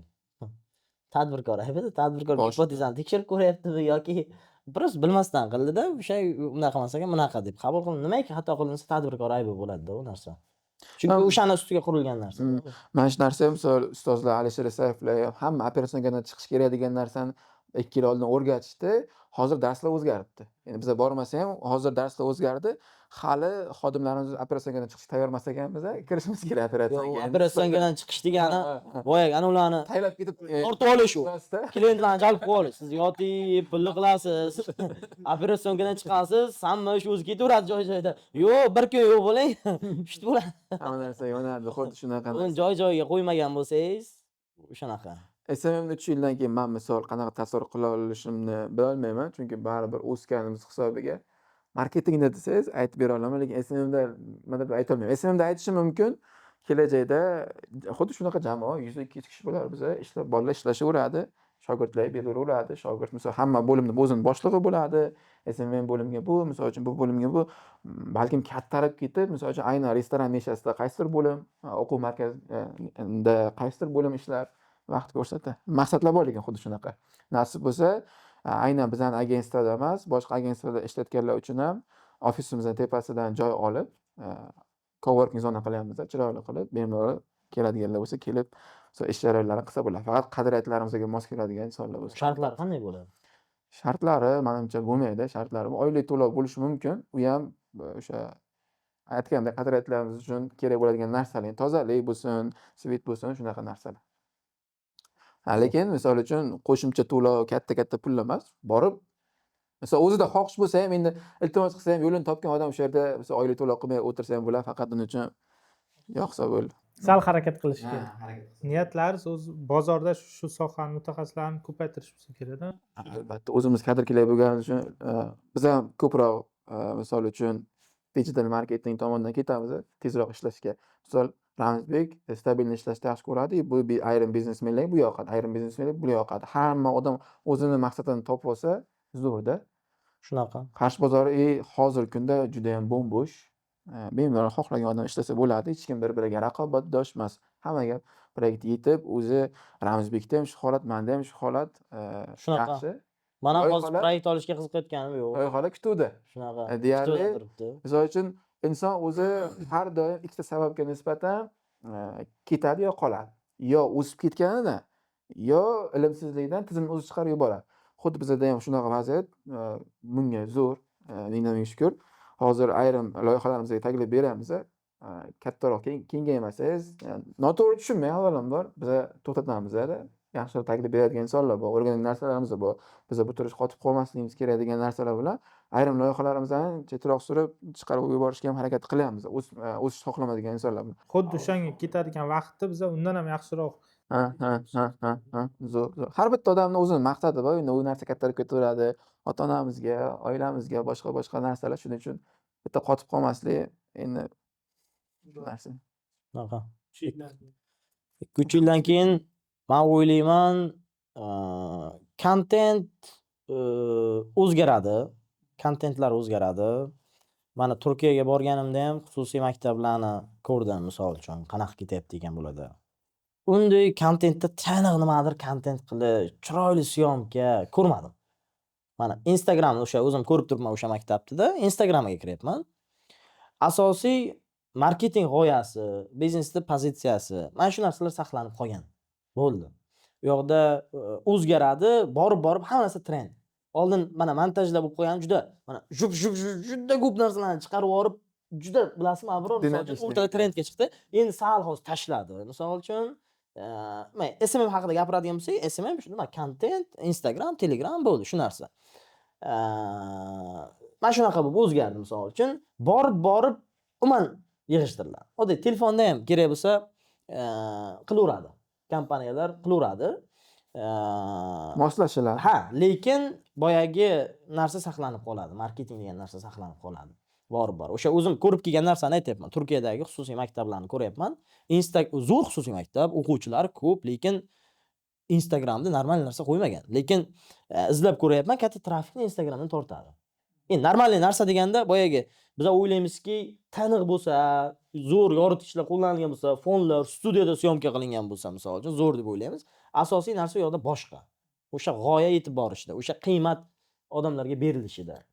Borgan sari bizneslarda ham marja tushishni boshlaydi. Chunki raqobat o'sadi va odamlarning ongi o'sadi. Oddiy olib qaraganimizda, mana osmondagi bolalar degan loyiha chiqqanda, "Vau!" deb ko'rdik hammamiz.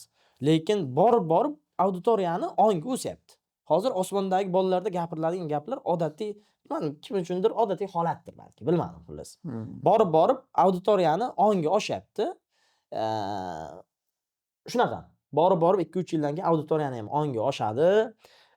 Keyin raqobat kuchayadi. Ko'p kontentlar filtr bo'lib ketadi. Mana shunaqa deb o'ylayman. Yana gapingizni bo'ldim, Abror. Yana bo'lishi mumkin, platformalar o'zgaradi, misol uchun. Boshqa Instagram emas, boshqasi chiqadi, lekin harakatlar xuddi o'sha. Trendlar o'zgaradi desak, Shunaqa. Instagram emas, boshqasi chiqib kelishi mumkin, aytib bo'lmaydi. Lekin umumiy holat o'sha bo'ldi. O'sha. Hamma narsa auditoriya shu, pozitsiya shu, offer o'sha bo'ldi. Mana shunaqa o'zgaradi deb o'ylayman. Hududga nisbatan platformalar har xil bo'ladi-da. Misol Xitoyda WeChat deylik. Borganimizda umuman Instagramdan juda ham kam kirishgandi. Yevropada ham xuddi shunaqa. Instagramga deyarli kirishmaydi. Aytib o'tganlaridek, Turkiyani bilmadim-u. Instagram borgan paytimda haqiqatan ham yo'q edi. Boshqa platformalar, misol uchun Rossiyada umuman taqiqqa qo'yilgan boshqa. Bu aytib o'tganimizdek, marketing faqat Instagramda video qo'yib yoki Instagram orqali rivojlantirish emasda, umumiy Marketing chiroyli video qilishamiz. qayerda yechim bo'lsa o'sha narsani kirib ketaveradi. Shunaqa. Farqi yo'q. Yechim topib beraveradi. Eng narsada tagi. Zo'r, ish qoladi baribir. Demak, SMM mutaxassislarimizga ham shunday desak bo'ladiki, faqat Instagramga yopishib olmasdan, o'zini ustlarida ishlashi, boshqa platformalarni ham o'rganib borishi deylik. Undan tashqari Instagramning o'zi ham algoritmlarni o'zgartirib boradi. Har qanchadir vaqtda ular ham mutaxassislar, SMM mutaxassislar ham o'zini ustida o'sha moslashib, yangi algoritmlarga, o'sha social mediani yangi algoritmlarga moslashib, yoki yangi social media chiqsa ham unga moslashib ketadigan, tinimsiz o'zini ustida ishlaydigan kadr bo'lishi kerak. Shunaqa SMMda shunaqa, yangilanishlar har kuni yangilanadi, lekin nima deydi? Boshqa platformani o'rganish kerak emas. Mana siz aytyapsiz, misol, yo'q, unaqa shart emas. Instagram bo'ldi. Instagram, Telegram ishlayaptimi, bo'ldi, qilaverish kerak. Shu ikkalasi. Hozir ishlayotgan narsa nima? Bo'ldi, o'shani qilaverish kerak. U boyaga bir narsa WhatsApp yoki WeChat, bilmayman, u narsa hozir shart emas. Chunki Instagram, Telegram ishlayapti, bo'ldi. O'shani yaxshi bilsin, algoritmga tez moslashsin. Bo'ldi. Hozir nima ishlayapti, o'shanga qaragani yaxshiroq. Men o'zim xodimlarimga har doim aytaman, aytib o'tgan narsani, misol uchun 3 oy oldin bilding, sen shuncha pul olarding, lekin 3 oy o'tyapti, sen yangilanmasang, bu pulni ola olmaysan. Chunki bu ma'lumotlaring eskirdi o'zi. Noto'g'ri bo'lib qolyapti deb aytamiz, har doim tushuntiramiz. O'sgani o'sadi, o'smagani aytib o'tganimdek, o'sgani davom etadi, o'smagani tizimni o'zi hech qachon hech kim nima haligacha jamoamni haydamagan ham ketib qolmagan ham o'zi misol uchun jamoat o'zi qisib chiqarib yuborgan. Tizimni o'zi qisib chiqarib yuborgan. Boyagi gapimga yana qo'shimcha qilishim mumkin. Misol Sardor akani Iqtidor xalqaro maktabida bunaqa bir jiddiy yondashib, bir narsalar qilingan montajlar yo'q-da. Prosta Sardor akani o'zlari bir syomka ham qilmagan bo'lsa kerak. Telefonni qotirib qo'yib o'zlari o'tib, shuni gapirganlar, bo'ldi. Asosiysi o'sha narsa yetib boryapti auditoriyaga. Shuncha o'quvchi yig'ildi, misol uchun. 100 ta, nechta o'quvchi bo'ldi, misol uchun. O'zi maksimal kamroq 100 ta bo'lsa, 100 ta bo'ldi. Bo'ldi. O'shaning uchun umumiy g'oya shu. Sardor aka misol shunaqa qilib 100 ta o'quvchini yig'dilar. Umumiy g'oya shu, hammasi o'tib ketadigan narsalar. Bor o'tib ketadi, lekin Sardor aka shu narsaga oldinroq kelganlar. Keyin men SMMni marketing tanlayotganda ham baribir yaxshi mutaxassis tanlash kerak. Biznesmenlar bilan, tadbirkorlar bilan ko'p ishlayotgan paytimizda, misol uchun, biznesni kim ochayotganiga ham bog'liq. Misol uchun, o'sha status tomonlama mijoz yaxshi kelib qolgandir. O'sha biznes ochgan insonni xuddi shu Moysam temasida ketib, Moysam emas, Abishni moyka haqida ketganda, shu Qarshida yo'q. Misol uchun kimdir mashina pultini olib ketib, yuvib, qaytarib olib kelavergan uslubi yo'q. Shuni kimdir qilsa yaxshi bo'lardi desa, uning uchun bitta boy odam ochish kerak dedi avvalambor. O'sha ertaga mashinani ishloni kimdir beryaptimi, urib qo'ysang, u odam bo'yniga olib qilib bera oladigan odam. Misol uchun sen ochsang, u yurmaydi. Qanaqa marketing qilasan, qanaqa SEO qilasan, yurmaydi u narsa. Qiyin, yurishi mumkin. Yaxshi xotlar qilib yuritilishi mumkin, lekin qiyinroq. Lekin puli bor odam ochsa, statusi zo'r bo'lsa, Bu страховка vazifasi. qadriyatlari yaxshi bo'lsa, ko'p odam tanisa, yaxshilik o'tgan bo'lsa, misol uchun ikkilanmasdan kimdir mashina kalitini berib qo'rqmay bemalol o'tiradida. Shunaqa narsalar ham bor. Misol uchun ayrimlar status evaziga ko'p bo'lgan ko'tarib yuborilgan bizneslar bor, man qildim deb yuborishadi. Juda noto'g'ri narsa. Juda noto'g'ri narsa. Misol o'sha biznesni ochgan inson yoki o'shada ishtirok etadigan insonlar rol o'ynab ketgan bo'lishi mumkin. Endi misol taqqoslashtirib qolishadi-da endi ishlarni. Men aytaman, xo'p deymanda, tagida boshqa narsalar bor. Hamma narsani aniq hisob-kitob qilgan avvalambor yaxshi. Misol uchun hisob-kitob qilib chiqarib beradigan odamlar o'zi Qarshida bor, yetarlicha. Qolganlar ham xuddi shunday, hamma zo'r. Shunaqa. Boya aytdingiz, to'g'ri agentstva, to'g'ri SEM mutaxassis tanlash bo'yicha o'sha filtr qanday? To'g'ri SEM mutaxassisini yoki to'g'ri agentstvani tanlash uchun tadbirkorlar qanaqa filtr qilsin? Avvalambor yon atrofdan so'rashadi, surishtirishadi. Misol uchun har kim biznesda har xil SMM marketing ishlayotgan bo'ladi. O'zining qadriyatlariga mos holatda keladiganini olishadi. Misol men aytib o'tgan digitalda yaxshiroqmi? Ramizbek misol stabilnisi zo'r ishlaydi. O'ziga mosini o'zlari tanlab olib, lekin baribir natijasidan qarab olgan yaxshi hamma. Misol uchun Instagramdan ko'rib qolib murojaat qilgandan ko'ra natija, misol ilgari oyda oxiriga pul olardik. Hozir shunaqa yaxshi vaziyat. Misol Ramizbekda ham, bizada ham pul berishmasa ishlamaymiz. Shunaqa. Keyslarimiz bor, ko'rsatib bera olamiz. Mana bu ishni qilganmiz deb, chunki ko'z bilan ko'rsata olamiz. Sonda ham, kompyuterda ham, telefonda ham xohlagan joyda ko'rsatib beramiz. Shuning uchun ishonch bor. Ayrimlarda, misol uchun ayrimlar bor, boyagi ish qilmasdan turib pul so'rayotgan mutaxassislar ham bo'lar, lekin misol uchun haqiqatan lekin nimadir qilib qo'ygan bo'lsa, zo'r ko'rsatib, o'sha yaxshisini tanlab olsa bo'ladi. O'sha aytib o'tgandek, baribir o'zlarining qadriyatlariga mos keladigan holatda nima xohlashyapti? Tezlik bilan xohlashyaptimi? O'rta pozitsiyada xohlashyaptimi? Premium xohlashyaptimi? Hammada har xilda. Kimdirda agentsiyasida premium, misol brand face'lar bo'lishi mumkin. Kimdirda tez ishlayotgan odamlarga u farqi yo'qda, tezroq natija qilish kerak. Shunaqa narsalar. Shunaqa endi filtrda meni o'ylashimcha, shaxsiy fikrim, case bo'ldi. O'zi marketing plani case'ga asoslangan.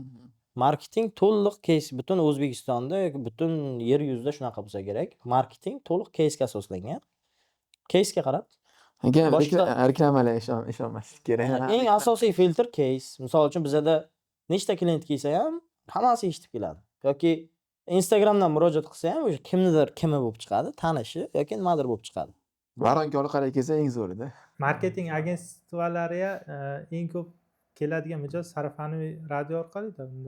Shunday. B2B biznes bo'lgandan keyin uni B2Bda, mana B2Cda siz borib bitta futbolka sotib olsangiz, 200 ming so'mlik futbolka sotib olsangiz, risk kamroq-ku.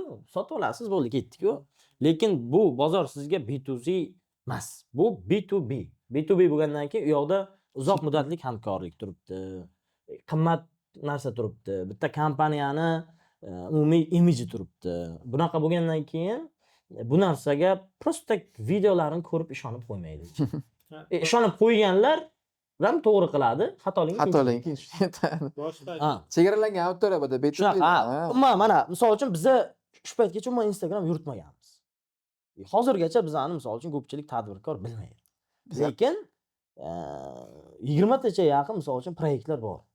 Bir-biridan eshitib keladi, Biza teskari. Endi narx tomonidan ham bir so'rab aniqlashtirib ko'rsanglar, eng qimmat bizami shunda? Eng qimmat narxda oladigan biza misol uchun. Lekin Instagramga prosta profilga o'tib ko'rganda kim ekan bular degan narsa uchun Instagramga videolar qilib qo'yamiz, kontentlar qilib qo'yamiz kamroq. Qimmat demak, boynaki nimadir, xizmatiga yarasha. Yo'q, endi odamlar uchun qimmat ko'rinadi. Yo'q, qimmat emas. Menga ko'pchilik Abror qarasa, misol uchun bizaga qarasa, bizaniki qimmat emas. Chunki ichkariga o'zim kirib ham marketing tomonidan ishlab ketayotgan joyim bo'ladi-da. boyinaki narsada misol ko'pchilik kelishadi. Qimmat emasligining sababi birinchida, misol uchun katta bo'lganimiz uchun, mayli sifatda qanaqadir muammolar bo'lishi mumkin, ob'yemga bo'lganimiz uchun, lekin intizom har doim birinchi o'rin. Misol bizga aytishadi, "Sizlarni ham qidirib yurmaymiz-a?" deb. "Aka, men bunaqa ishlaganingiz yo'q-ku, nima endi deyapsiz?" Misol uchunda ko'p biznesmenlar shu muammo. Misol uchun mana kontent chiqmadi, o'zim To'g'ri. qilib beraman, yozmaydi, yozgan narsasini qilmaydi. Shunaqa muammolar bo'ladi. Shuning uchun men aytaman, bizada bunaqa birinchi o'rinda intizom, keyin o'sha boyagi va'da berildimi, har doim shunaqaman. Kimdir keladi, SMS sloganlar tushuntiramiz, ketishadi. Birinchi oy, ikkinchi oy o'ylab ko'rib narsa ishlatishadi boshqani. Men har doim o'sha pulga nisbatan qilib bera oladigan narsamizni inson omili ta'sir etkazmagan holatda ham bo'ladigan narsadan va'da beraman. Chunki misol, bo'ldi o'zim chiqaman deyish mumkin-da, biznes egasi настроенияsi bo'lmay qolishi mumkin. Bir oy chiqmasligi mumkin. Yo'q, bo'ldi chiqmayman deb qolishi mumkin. Shunaqa narsalar bu tajriba hisobiga. Bu. Shuni hisobiga hamma narsani va'da beramiz. Kimdir bilan 2-3 oy ishlashadi, yana baribir qaytib kelishadi. Sababi oddiy. U ko'p va'da bergan qilib bera olmaydi baribir. Chunki bizani ham unga ta'sirimiz bo'lmay qoladi. Misol uchun настроенияsi katta bir biznesmenga, "Ya aka, uyda gapirishingiz kerak, bo'lmasa oylik plan yopmaymiz" desa, endi bor aeroga borib tur deydi-da. Shunaqa deblar bilamiz. Har qanday biznesga menimcha birinchi o'rinda agar lavza turadigan bo'lsa, keyin shu siz aytgandek intizomli bo'ladigan bo'lsa, bugun uchmasligi mumkin, lekin uzoq muddatda uchadi. Bu mebelchilar bo'lsa ham masalan, mebel yasab beradiganlar. Ko'pchilik va'da beradida, bajarmasligi mumkin. U dasturchilar IT kompaniyalar bo'lishi ham mumkin. Yo, u va'dada anaqa qilmaslik, u hammamizni boshimizdan o'tgan. Biz ham xato qilganmiz, unaqa xatolar bo'lgan. Qanaqadir joyda deylik, vaqt jihatdan kechiktirib qilgan holatlarimiz bo'lgan, boshqa yosh bo'lgan paytimiz, resurs noto'g'ri taqsimlaganmiz. U hamma sohada bo'lsa kerak, mebelchilarda ham shunaqa muammolardan, Hammasi tajriba kamlikdan kelib chiqadi. Bu vaqt soati bilan ana bo'ladi. Qimmat degan narsani ham Abror yana bir o'shani to'ldirib ketay. Qimmat teng qiymat. Qiymatga yarasha. Hamma narsa qiymat turadi. Misol uchun o'zidan o'zi ham palon pul bo'lib qolmaydi, berayotgan qiymatiga. Bilmadim, emotsiya berayotgandir, qanaqadir yoki ishonch berayotgandir. Misol shunaqa proyektlarimiz bor. Bizga kelib topshirib ketishgan, bo'ldi. Narxini ham so'ramay, hech narsa demay topshirib ketadi, bo'ldi. Tinchgina shular qilib bersa bo'ldi deydi. Sabab boshqa birovga ham qildirib ko'radi, servis yaxshi bo'lmaydi, vaqtida Abror aytganlaridek javob bera olmaslik, boshqa bo'lishi mumkin, lekin shunday keladi, shunday topshirib ketadi, bo'ldi, tinchgina. Narxini ham biladi, so'ramaydi ham, talashmaydi, shunaqa topshirib ketadi. Bo'ldi, sizlarda bitta proyektga 5 kishi ajratilyapti ekan, 5 kishi hammasi o'zini ishini qilyapti ekan, sizlar shuni qilib beringlar deydi, topshirib ketadi. Lekin bunaqa katta anonga chiqarish qiyin bo'ladi. Mana misol uchun men shunaqangi narsa bo'ladi. O'zim qo'lim bilan qilishim osonroq. Birovni qo'li bilan qilishingiz juda qiyin-da. Lekin qildirish kerak. Lekin o'shani qilish kerak. O'shanaqa bo'lmasa, kengaya olmaysiz-da. Birovni qo'li bilan qilishingiz uchun sizga ayrim bilim ko'nikmalar kerak bo'ladi-da. O'shanaqa narsalar bor-da. Qimmat demasa, qiymat deyapsiz-ku. Qarshida shu narxga yarasha qiymat olib keladimi marketing agentstvalar? Savolim nimaga? Chunki Qarshida o'zi sotib oladigan auditoriya ham o'zi kamda, deylik, Toshkentga nisbatan. Toshkentga misol uchun SMM yuritiladigan bo'lsa, ular Toshkent undan tashqari butun respublika bo'yicha yuritiladi. Qanaqadir brendlar ular $2000-3000 ajrata olishi mumkin. Bizda misol uchun faqat Qarshida auditoriyasi bo'lgan, faqat Qarshi shaharda xizmat ko'rsatadigan brendlar har oy $1000 yoki $1500 SMM uchun, faqat SMM uchun ajratishi, SMM agentstva yoki SMM mutaxassislar deylik, shuncha qiymat olib keladimi biznesga? O'shaning uchun biz kvalifikatsiya degan narsani qo'yib olganmiz o'zimiz uchun. Kvalifikatsiya, ya'ni mijozlarimizni o'zini filtri bor.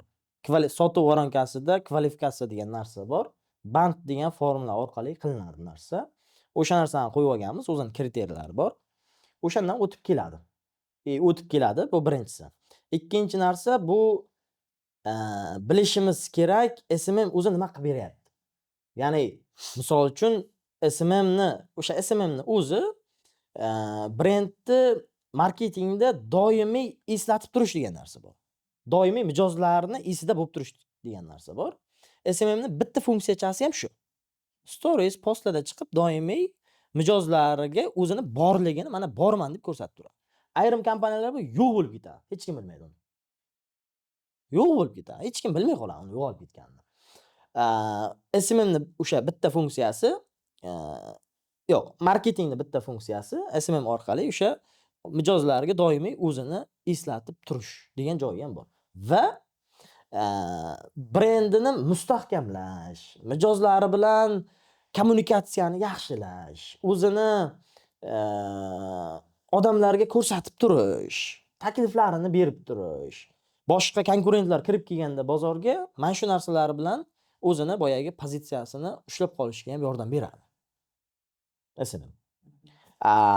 Bu narsani tushungan odam to'laydi. Shuni boyagi aytib o'tganimda Ruslan aka aytdilar, ishlagan odam bilan ishlash osonroq. Menda ham har doim kimdir bilan ishlab kelgan inson bilan ishlashim juda ham oson. Keyin unga tushuntirish ham juda ham oson. Va boyagi narsa. U inson ishlab kelib tushunni yetdi. Unaqa ko'p bosh og'riq qilib o'zi qilgandan ko'ra pul to'lab qilgan yaxshi. Shunaqa insonlar kelsa, pulini ikkilamasdan beradi. U $1000 deysizmi, $500 deysizmi, $2000 deysizmi? O'sha narsani qiymatini berib ketkazadigan asab, ketkazadigan vaqtni, misol uchun bu vaqtni boshqa joyga sarflasa, yaxshiroq daromad olishini bilgan inson ikkilamasdan turib beradi. Bizada hozir proyektlar bor. Unaqa proyektlar ikkilanmasdan turib, misol uchun ishlab, hozir mana shunaqa narsa yangilik qilamiz desa, o'zlari ham aytadi, men ham qila olaman. Prosta sizlar qilayotganlar uchun pul to'layapman. Boshim og'riyotmayotganim uchun.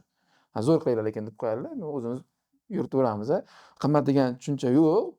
Shu boyagi qiymatini bilgan insonga u qimmat emas. Lekin qiymatini bilmagan insonga aytib turganingizdek, premium, o'rta, pastki qatlamga ajratib olsa bo'ladi hamma narsani. O'sha bari tadbirkor o'zi ham bilib turish kerak-da, misol uchun qaysi nuqtaga bormoqchi ekanligini. Shunga qarab-da, misol uchun umuman maqsadi yo'q, prosta SMM qilmoqchi. Unga kerak emas. Unga jalga ketadi. Chunki uni yo'nalish bermaydi, avvalo o'zi qayerga ketayotganini bilmaydi, unga kerak emas. Xuddi shunaqa bitta aka keldilar, endi danerchi shaurma go'sht qiladilar. SMM qilaman, sodam zo'r bo'lib ketadi deyapti. Aka, siz sodangiz aramizda aytganlaridek B2B'da u shuniki. To'g'ri mijoz bilan nimada? Biznes bilan biznes birga ishlaydi-da unga. Unga manaki agent, distributor yaxshi bo'lishi kerak. SMM prosta brendingiz taniqligini oshirib beradi deb tushuntirib, narsa qilib yubordi. Misol, xuddi shunaqa. Kimdir kelsa, aytib o'tganingizdek, qimmatmi, arzon emasda, hozir biza ular kerak bizami, kerak emas bizami. O'sha narsani aniqlashtirib olib, kerak bo'lmasa, to'g'ri narsa, misol uchun, aka keling, biz misol uchun $1000 olamiz, sizga hozir bankga 6 ta xodim shart emas. Siz hozir mobilograf olib ishlating boshqa ko'chadan $200 ga. Sizga mana shu qulayroq, vataningizga yaxshiroq. Undan ko'ra keling. Mijoz narxlari bor marketingda, xo'p, hamma narsani hisob-kitob nisbatan olinadi, baribir yuzaki. To'xtang, SMMga $500 urganingizdan ko'ra, tashqi fasadda yaxshiroq qilgansiz, hozir sizga ko'proq foyda olib keladi. Shunaqa maslahatlarni berib, narsa qilib yuboramiz lekin. O'zimizni bu narsalar o'zi Toshkentda misol uchun gapirayotgan so'zi pul. Konsultatsiya deydi. Bizlar lekin bepul beramiz hamma narsani. O'zimiz tajribalarimiz. Biz pulga o'rganamiz lekin bu narsadan. Biz pulga o'rganamiz bu narsani, lekin aytamiz, misol uchun aytib o'tganimdek 500 SMM urmang, mana bu xodimingizni kuchaytiring. Misol uchun 100 minglik xodim emas, 200 minglik xodim ishlating. Bu misol 1 oyga 2 oyga bildiradi, 1 oy 2 oyga misol uchun 100 mingdan kuniga tursa ham, shu $500 bir xodimga plyus qilgansiz yaxshiroq ekan degan narsani berib o'tamiz. Biz ham bir og'aynim o'quv markazi ochdi-da, Ramiz dedi, "Sen bilan ishlayman" dedi. Aytdim, "Yo'q, men bilan ishlama, tinch o'tir" dedim. Bolalar bor dedim. Qilib berishadi shular dedim. Chunki to'g'ri maslahatni berdik-da o'sha momentda. Chunki uni holati hozir o'shanaqa holatda-da. Ha bo'ldi, o'sib olay dedi, bo'lmasa boraman dedi. O'shanda kelsang bo'ladi keyin. Shunaqa. To'g'ri yo'nalish ham berib turiladi. Keyin boyagi narsa yana varonkadagi kvalifikatsiya. O'sha narsa juda muhim. Bilib olishingiz kerak, meni mijozim qanaqa? Ko'rinishi qanaqa, sochi qanaqa, turishi qanaqa, bilib olish kerak-da. Profilini. Shunaqa. Bu deyli narxlar aytaylik qimmat emas sizlar uchun. Lekin o'rtacha biznesmendan borib so'rasanglar, bari qimmat deydi SMM. SMM agensiyalar bilan ishlashni qimmat deydi ko'pchiliklar, menimcha. Bunga sabab o'sha bozorda kadrlar yetishmasligimi? O'sha sizlar ham kadrlarga qimmat to'layotganlaringizmi? Qanaqa? Yo'q, bu aytib o'tgan narsamda, o'sha bizning oldimizga kim kelyapti, qanaqa biznes bilan kelyapti, obroti qancha? Оборот sal kamroq bo'lsa, to'g'ri narsa berib, siz biz emas, boshqa odam ishlatsangiz ham bizani darajamizda ishlab beradi. Misol uchun dizayner, SEO menejer kerak emas. Обложка, vizuallar kerak emasdir u biznesga-da. Oddiy video qo'ysa zo'r bo'lib ketar-da. O'sha narsalarni tushuntiramiz-da. Sizga kerak emas aka bizani uslubga. Qiynalib qolasiz. Undan ko'ra mana bu narsani qiling, sizga yaxshiroq bo'ladi, tushuntiramiz u narsani. Yo'q, lekin mana hozir 2-3 marta aytdingki, $200 ga mobilog. Lekin $200 ga mobilog ishlaydigan mobiloglar bormi bozorda? Men bilmadim, birorta e'lon bersangiz ham, ish e'lon bersangiz ham Endi siz kuni bo'yi ishlamaydi-da. Kuni bo'yi ishlamaydi. Oyda 12 ta video yoki 10 ta video berish kerak bo'lsa, $20 dan tushsa ham, yaxshi narsa. Yaxshi. Endi bundan keyin uyda kim chiqadi, kim chiqmaydi, misol uchun o'zingiz olib kelasiz. Birorta influencer chiqsa, o'zingizdan cho'ntagingizdan berasiz. O'zingiz chiqsangiz bepul. Yoki birorta xodimingiz chiqsa bepul. U narsalarga kelishaverasizlar o'zaro. U narsani ham tushuntirib beramiz, hamma narsani. Mana shunday qilasiz. Misol uchun o'zimizda o'qigan shogirdlarga beramiz, o'zbekcha o'qigan shogirdlar bo'lsa, hammamiz maslahatlashib, bekor yurganlar bo'lsa aytib qo'yiladi. Mana bu nomerni berib olib, kontakt to'g'irlab olib, endi qilib o'tkazib yuboraveradi. Ular freelancer mobilograf yollashadi. Ha, hech kim ishsiz qolmaydi. Beramiz. O'sha narsani savol bergan edimda. Tursunovlarni kursida o'qiganimda, karra o'sish degan kursda savol berdim. Xodim masalasi bo'yicha savol berdim. Keyin savol berganimda qarshilarmiz dedim. Mana shunaqa holat, nima yechim berasiz deganimda, ular aytayaptiki, qancha odam bor qarshi dedilar. 350 ming aholi bor misol uchun. Nahotki ichidan bitta shu odam topolmayapsiz. Ya'ni nima harakatlarni qilib ko'ring topish uchun dedi-da. O'shaning uchun sizga zo'r usulni o'rgataman. Xodimlar uchun ham voronka qilinadi. Voronka qilish kerak. Ya'ni sizga bitta odam kelsada, o'sha bitta odamni yuziga qarab turmaysiz. Kayfiyatiga qarab ishga chiqsa, chiqmasa. Chunki siz voronkani qo'ya olmagansiz, o'shana holatga kelib qolgansiz. Siz voronkani qo'ya olganingizda unaqa qilmasdingiz. Sotuv voronkasida voronka bo'lganidek, xodimlarni ishga olishda ham voronka qo'ygan yaxshiroq bo'ladi. Misol uchun bitta e'lon taxlaysiz, maksimal qancha oylik bera olasiz? Minimal talablaringiz. Taxlaysizda yoshi paloncha pistoncha, mamnaq ko'nikmalar kerak emas. Chunki u filtrni qisqartirib olish mumkin. Qaysidir yoshi 18 dan yuqori emas, 17 yosh lekin zo'r bola bo'lishi mumkin-da. O'shaning uchun ularni olib tashlaysizda, maksimal oylik, minimal talab bu bitta target yoqiladi e'longa. Eng zo'r usuli shu, e'londan bilmadim 100 ta odam ro'yxatdan o'tsa, keyin etap-etap o'z kriteriyangiz qo'yasiz, filtrlab telefon qilasiz, 100 tadan 50 tasiga 50 tadan nechtasidir suhbatga keladi, undan nechtasidir saralab olasizda, o'shanda bitta olmaysiz oxirida, ikkita olasizda, testiy rejimda ishga tushirasiz. Chunki bir o'zi bo'lsa, ha bu bir o'zim ekanman deydi. Endi menda ham bu xatoliklar bo'lgan, xodimlarni ishga olishda ko'p xatoliklar bo'lgan. O'sha xatolik bo'lgani ham yaxshi bo'lgan-da. Men o'rganganman keyin. Javob chiqqan. Ha, o'rganganman, gipoteza tekshirib ko'rilgan. Ishga olasizda, bitta o'zini emas, ikkita ishga olib, ikkovini qo'yib yuborasiz, qaysi yaxshi bo'lsa bittasini olib qolasiz bo'ldi.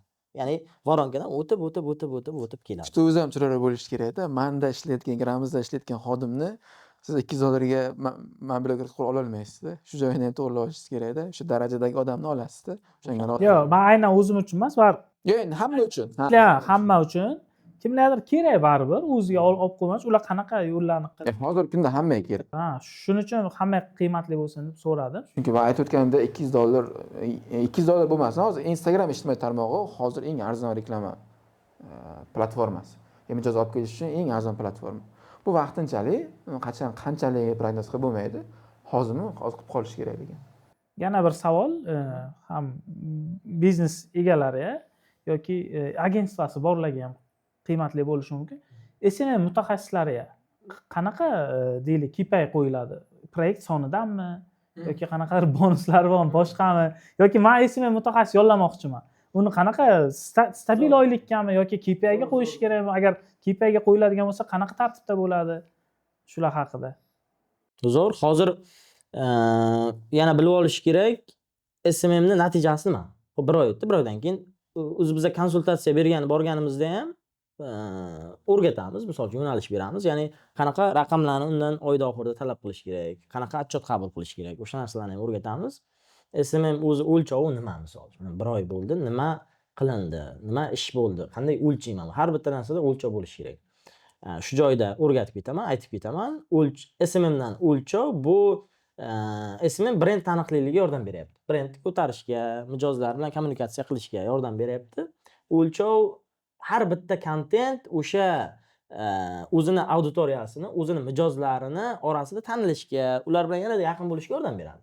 O'shaning uchun ham o'lchov nima bo'lishi mumkin? O'lchov bu kontent soni bo'lishi mumkin va yana brend taniqliligiga yordam beradi deyapmiz. O'lchov maqsadli ko'rishlar soni bo'lishi mumkin. Ya'ni oyiga qancha maqsadli ko'rishlar soni bo'ldi. Va o'lchov bu obunachilar soni bo'lishi mumkin. Maqsadli obunachilar soni. Bu brend taniqligiga yordam beradi deyapmizmi? O'lchovlar mana shu 3 ta o'lchov. Mana shularni qabul. Endi kontent soni deganda har bitta kontent o'sha o'zini mijozlar bilan kommunikatsiyani yaxshilashga yordam beradi deyapmiz, to'g'rimi? Brendni yanada tanitishga yordam beradi deyapmiz. Faqat kontentdan maqsadli bo'lishi kerak. Uni qanday o'lchasa bo'ladi? Maqsadli obunachimi yoki maqsadsiz obunachimi? Kontent yo'q. Kontentni mag'zidan o'lchasa bo'ladi. Ya'ni siz noto'g'ri auditoriyaga qaratib video qilsangiz bo'ldi, maqsadsiz auditoriyaga keladi. Misol uchun bitta videodan qancha podpiska kelgan bilsa bo'ladi-ku. 1000 ta keldi. Lekin kontentga qaraysiz, kontent trend yoki kontent mem. Bo'ldi, demak maqsadsiz auditoriya qilib qo'ysiz. Albatta, shunaqa. Yana bir savol deymizmi yoki tajriba deymizmi, tajribalar bilan bo'lishsanglar, bizani ko'rib turgan yosh mutaxassislar, esa mutaxassis bo'lishi mumkin, yoki shu sohada kirib kelayotgan agentство ochmoqchi bo'lgan qanaqadir kishilar bo'lishi mumkin. Deylik, ular manfaatli bo'ladi. SMM mutaxassis sifatida qilgan eng katta xatolaringizdan bittasi va agentство rahbari sifatida qilgan eng katta xatolaringizdan bittalari. Qaysi biri? Misol uchun, mana shu xato umuman qilmanglar deb tavsiya bera olasizlar. Men mana shuni qildim, u qilmaslik kerak deydigan. Xo'p, pul olishda ham boshida iloj yo'q, oy oxirida olinadi, отчет berilgandan keyin, lekin ikkinchi oyga ham o'tib oyma-oy ulab ketishda men eng katta xato bilganman. Uni orqasidan aytib o'tgandek 10 mingdan ko'p ziyodroq qarz yig'ilib qolgan. Misol uchun beradi, yaxshi bo'lib ketsa beradi, lekin yaxshi nima endi bir ikkita vaziyatini tushunamiz, yaxshi bo'lmagan, lekin yaxshi bo'lganlari ham pul ko'payib ketgandan keyin boyandagi narsa bo'lib qoladi. Nima uncha pul nima berishim kerak degan narsa bo'lib qoladi. Ham yig'ilib ketgandan keyin berish og'irroq botadi-da. Og'irroq bo'ladi. Shuning uchun imkon boricha 100 bersangiz ham, 200 bersangiz ham roziman, bering faqat deb olib ehtiyojda ishlatiladi. Shu xato qilmasalaringizda, misol uchun, u sizdan baribir boshqa joydan proyekt olsanglar bo'ladi. Misol, menda shunaqa qo'rquv bo'lgan.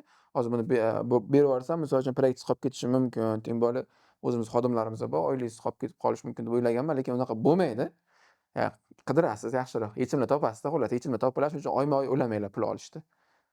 Vaqtida olinglar. Endi menda unaqa katta narsa bilmadim, yo'qdir. Yoki xayolimga kelmayotgandir. Eng qilgan xatoyim shu 23larda jamoa qilib boshlaganmiz-da. O'sha vaqtdan boyagi har xil gipotezalarni tekshirib ko'rmaganim deb o'ylayman. Ko'p qilishim kerak bo'lgan narsalar bo'lgan, qo'rqib qilmay yurganman. Balki tezroq o'sib ketgan bo'lardim o'sha vaqt. O'sha eng katta xatoyim deb o'ylayman-da. Tezroq o'sishimga o'sha tekshirib ko'rish kerak. Onasan. Tezroq o'sish bo'ladi. Men shunaqa deb o'ylayman. Masalan, qaysi loyiha, yana bir savol, qaysi loyiha sizlarni eng ko'p stress qildirgan, deylik, yaxshi ma'noda stress qildirgan va o'stirgan? O'zlaringiz real keyslar bilan aytib bersanglar. Qaysi proyektda misol uchun? Muammoli proyekt bo'lgan sizlar uchun, lekin ancha narsa bilim o'rgangansizlar, boshqa bo'lgan. Shunga o'xshash. Bizada global education bo'lgan. Yaxshi o'stirgan, baribir ko'p narsani o'rgatgan. Misol uchun, qaysidir narsani shunaqa qilib ketishimiz mumkin edi, lekin ancha feedback berib, to'g'rilab, o'zimiz ham ko'p narsa o'rganib olganmiz. Keyin yana bitta proyektimiz bor edi, Chiroqchidagi dom proyekti. Juda ko'p ko'rishardik, juda ko'p chaqirardilar. Butun komanda bilan ishxonaga kelib ichidagi gaplarni aytib ketardilar. Lekin Chiroqchiga qatnagansizlarmi? Chiroqchiga syomkalarga qatnaganmiz. Ertalab boyaga ananda olmaslik kerak edi. Quyoshda yorug'ligida olmaslik kerak edi. Issiq bo'lsa yuzni yondirib yuboradi. Ertalab soat bolalar 6 da chiqib ketib, bir moshin Face, SMM menejeri, operator, storiesga qaraydigan bola, 4 kishi, 5 kishi bo'lib chiqib ketib syomkalarni urib keladi. Chiroqchidagi proyektimiz. O'sha proyektimiz yaxshi dars bo'lib ketgan. Endi hali yana qaytib keladi. O'zini shaxsiy muammolari sababli hozir to'xtatilib turibdi. Yuritilayotgani yo'q umuman. O'sha yaxshi dars bo'lgan. Sababi juda ko'p ko'rishishimiz, o'zlari ham ko'p kelardilar qarshiga. juda ko'p ko'rishishimiz biznesni yaxshiroq tushunishimizga yordam bergan. Bo'ldi. Tadbirkor qancha sizga ko'p gapirsa, bu yaxshi deb qabul qilishadi. Chunki juda ko'p narsani sizga aytadi, kontent qilishingiz, hamma narsa osonlashadi. SMMni yuritishingiz hammasi osonlashadi-da.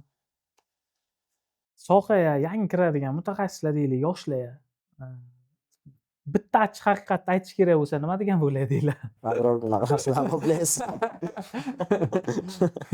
Yo, shunday deya olmayman. O'sha xatoni qilib ko'ringlar deyman.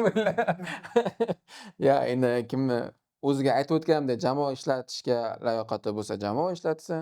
Yo'q, agar mutaxassis sifatida ishlamoqchi bo'lsa, mutaxassis sifatida ishlasin.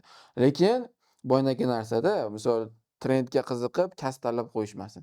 Trendga qiziqib, u xoh SMM bo'lsin, xoh marketing bo'lsin, xoh trading bo'lsin, misol uchun juda ham ommabop bo'lib ketgan hozir u xoh boshqa kasblar bo'lsin, o'zlaringiz boyagi nimadi? Maza qilib, ishlab charchamaydigan kasblaringiz bo'lsa, Zo'r. Savolim ham aynan shu. Ko'p yoshlar hozir SMMni, umuman boya aytganingizdek trading qaysi soha bo'lsa ham trend qilib pul zo'r topasan deb noto'g'ri mesajlar berib odamlarni jalb qilishyapti. Uyga kiradigan odamlar ham kutuvi noto'g'ri bo'lib qolib, shuning uchun shu savol berdim. Kutuvlar to'g'ri bo'lsa, kutuvlar to'g'ri bo'lishi uchun yoshlarni. Endi asta podkastni ham yakuniy blokka keladigan bo'lsak, blitz savollar. Blitz qismiga o'tamiz savollarni. Influencer yoki target reklama qaysi biri ma'qul? target reklama. Target reklama. Lekin Hozirgi holatga moslashib ayting. kim chiqishiga ham bog'liq lekin baribir. U tomoni ham bor lekin. Maqsadga ham bog'liq. Brend qilmoqchi bo'lsangiz, influencer, performance kerak bo'lsa target.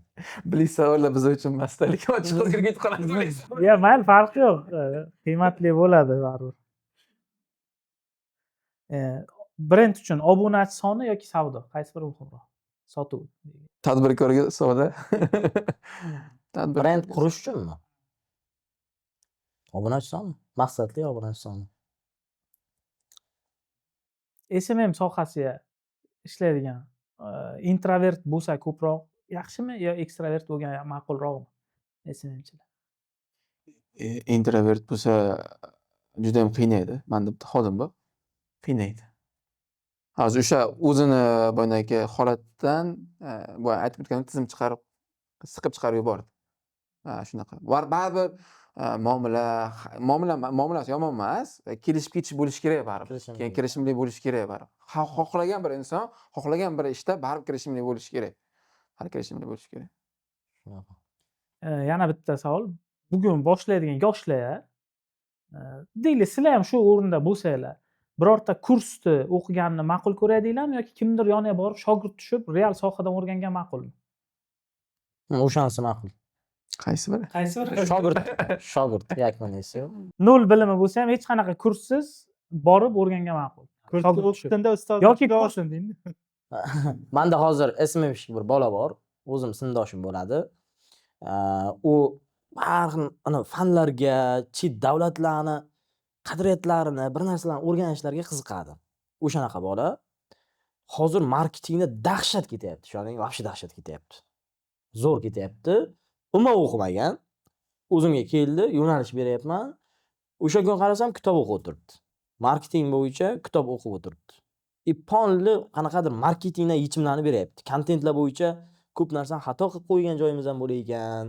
Mana bunaqa narsalarni men buni o'zim ham xato qilib ketgan ekanman. Bunaqa qilishim kerak ekan deb o'zi fikrlashni boshlayapti. Bir 3-oy, 4-oy ketyapti deymanda. Shunaqa. Kontent chiqarish kerak bo'lsa, Instagram yoki YouTube qaysi platforma ma'qulroq? Holatga qarab. Aynan bugungi kunda Instagram. Instagram aktualroq. Instagram. Endi YouTube'ga Instagram orqali tortadi hamma bar. Hozir ham shunaqa Qizdirish qilishadi. uchun vazifani bajarib beradi, Instagram tortish uchun. Lekin boyagi savol yo'llashdi. Kadr ortidagi insonlar, mehnat qilayotgan insonlar, misol $200 qiladigan bilan hozirlarni uslaganimiz bir xil deb aytayapsizlar. Nimaga bir xil? Noto'g'ri bo'lib qolmaydimi? Deb aytishyapti. Bir xil emas, har tomonlama baribir farqi bo'ladi. Chunki bizada bitta loyihada 5-6 kishi ishlasa, bu yerda 1 kishi ishlaydi.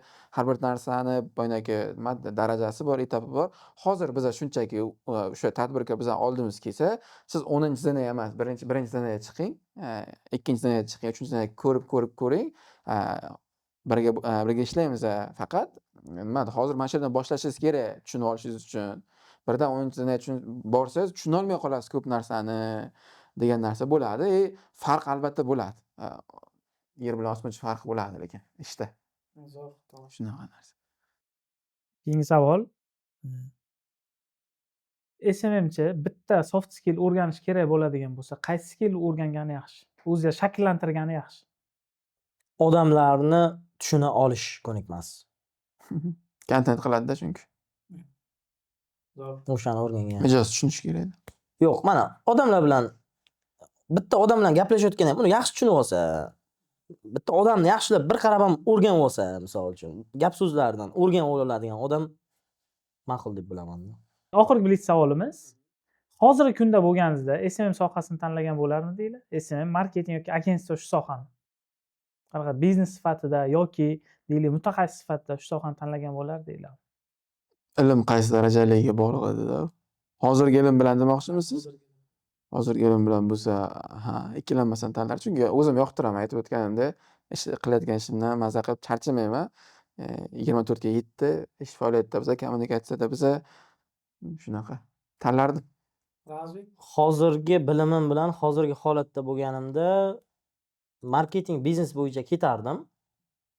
Lekin boshqa biznes tanlagan bo'lardim. Marketing agentство emas, boshqa biznes tanlagan bo'lardim.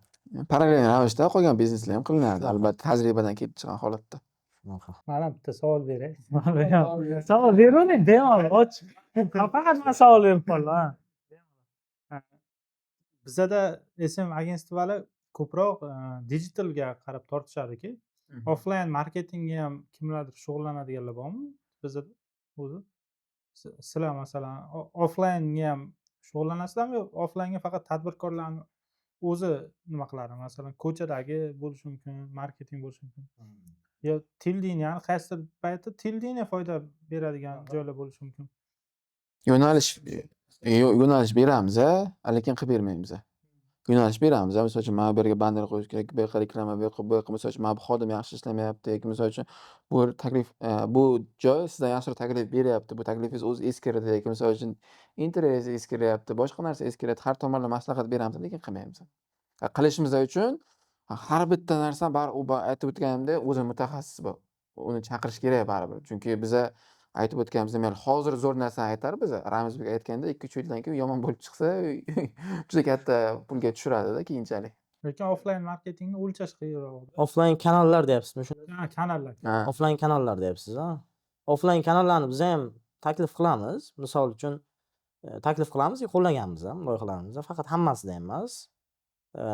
Misol uchun qanaqadir xususiy maktablar uchun farzandini ko'pchilik iqtidorini aniqlolmaydi. Misol uchun iqtidorini aniqlab beradigan offline qanaqadir seminar yoki offline qanaqadir narsa tashkil qilishlarini misol uchun taklif berib aytganmiz. Yoki offline olimpiadalar tashkil qilish kerakligini. Ishlagan. Qilib turamiz, taklif berib turamiz. Lekin o'zimiz ichkariga kirib qilmaymiz, sababi yo'nalishimiz boshqacharoq. Chunki hamma yo'nalishga qaysidir tadbirkor aytadi, o'zing kelib ishlasang deydi. Qaysidir aytadi, hamma har xil hamma narsaga qarab ketaversak, fokus yo'qoladi va yo'nalishimizda top bo'la olmaymiz-da. O'zimizga yomon minus ta'sir qiladi. O'shaning uchun hammasiga kirib ketmaymiz lekin. Shu aytib o'tganda bunday distributsiyani kuchaytirish kerak degan narsalarni aytamiz, lekin qilib bermaymiz. Chunki baribir biz ta'sir o'tkaza olmaymiz. Biznes egasi o'zi qilsa o'sha narsani qiladi lekin. Mana bu xodim kerak, mana bu xodim kerak emas deb aytib turamiz lekin. Yana bir savol. Eng muvaffaqiyatli keyslardan biri proyektlaringiz qaysi biri o'zlaringiz eng muvaffaqiyatli proyektlarimdan biri deb hisoblaydigan va unda real keyslardan aytib bersangiz, qanaqa holat bo'lgan, nima uchun u muvaffaqiyatli deb hisoblaysiz o'zingiz uchun? Holatdan kelib chiqib, hammasiga eng yaxshilari qilinyapti. Avvalambor mana endi yaqin orada bo'lgan odamlar esiga qolganini aytamiz. Marjon Market bilan noyabr oyida ishlashni boshladik, supermarket bilan. Dekabrga kelib yaxshiroq noyabrga moslashdi, adaptatsiya bo'ldi. Dekabrda Yangi yil aksiyasi, yangi yil o'yinchoqlari, reklamli kompaniyalar yozib, misol uchun tashqi reklamalar, ichki reklamalar qolgan joylar bilan, misol uchun inflyuenser blogerlar, food blogerlarni qolgan hammani chaqirib, imkoni boricha ta'sir o'tkazishga harakat qildik, va biza aytilgan summa pulga taqayotgan bo'lsak, 2x qilib berildi. Biznesmen hayotga o'zidan o'zi 2x qilib hech qachon pul bermaydi. Rozi bo'lib berishyapti, yurakdan berishyapti. Men bir ikkita bonuslarda ham aytdim, ularni ham yurakdan berishyapti. Rahmat kattakon, zo'r bo'ldi deb. Endi obunachi misol nisbat targetlar $1000, $700 yoqildi. Obunachi 8000 dan 9000 ta keldi. Targetda ham hisob reklama kompaniyalari ham bo'ldi, yaxshi. Hamma jarayonlar yaxshi bo'ldi. Keyin bilsanglar ananasni manimcha Qashqadaryoda eng arzonni Marjon berdi. 13.990 so'mdan berib, odamlarning yodida 1 yil mobaynida manimcha yetarlicha reklama bo'ldi. Ayrim bir foydadan kechildi. No, o'sha orqali hamma insonlarni ko'ngli, yuragiga qoldi.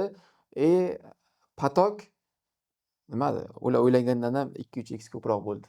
Bu narsa aytilmaydi-yu. Shunaqa bo'ldi. Lekin Faqat Instagram emas demoqchiman. Faqat Patok tomonlama ham 2-3x ko'proq bo'ldi. Buni boshqa sababi ham bor. Faqat biz qildik demaylik, boshqa sababi ham bor. Bu yil viloyatga chiqib ketadigan, tumanga chiqib ketadigan odamlar o'tgan yilga nisbatan kamroq bo'libdi. Ya'ni bayramni hamma ko'proq uyda qolib nishonlabdi. Sababi 30-dekabr kuni dam berilgan. Bir kunga ulgurmaymiz o'zi degan narsa xayol bilan. Endi shunaqa prognoz qildik biz o'zimiz. Ketishmadi, bozorlik juda ham avj bo'ldi. 3 kun davomida. Zo'r. Ramazbek, sizdachi? Bizada endi ko'pchilik biladigan boya ham aytib ketdim. Birinchisi bu Modern School eng katta keyslarimiz biri bo'ldi. Sababi o'sha gipotezalar bor edi. Tadbirkorda o'zi ham tavakkal boshlagandi ochig'i. Tavakkal ham bo'ldi. Ko'raylik bu qani deb tavakkal boshlangan edi. Yaxshi keys bo'ldi. 30 ta o'quvchi 500 taga ko'tarildi. Marketing bilan bo'ldi bu narsa, to'liq marketing bilan. Offline kanallarni ham ishlatdik. Brend taniqliligi ham sezilarli darajada tanilib ketdi. O'sha yaqinda Kitobdanmi bitta xususiy maktab telefon qildi. Ular ham tanishyapti. Kitobdan ham bir proyekt telefon qildi. Ular ham Modern School'ni ko'rib telefon qilyapti. Ular ham bilishyapti. Mana shu Global Education bor. Misol uchun endi biz qaysidir jihatdan yordam berganmiz. Bahriy o'quv markazi bor. Buni ham noldan qilganmiz. To'liq brend ichiga kirib, uni o'sha o'zimiz uchun upakovka qilib olib, brend taniqliligi olib chiqilgan. O'zini auditoriyasini ichida taniqli. O'sha o'quv markazlari ichida taniqli. Mana shu loyihalar bor. Aroma loyihamiz bor. Zo'r. Rahmat kattakon. Yakunlasak bo'ladi shu joyda. Manfaatli suhbat uchun rahmat. Rahmat sizlarga ham. Savollaringiz bo'lsa, izohlar yozib qoldiringlar.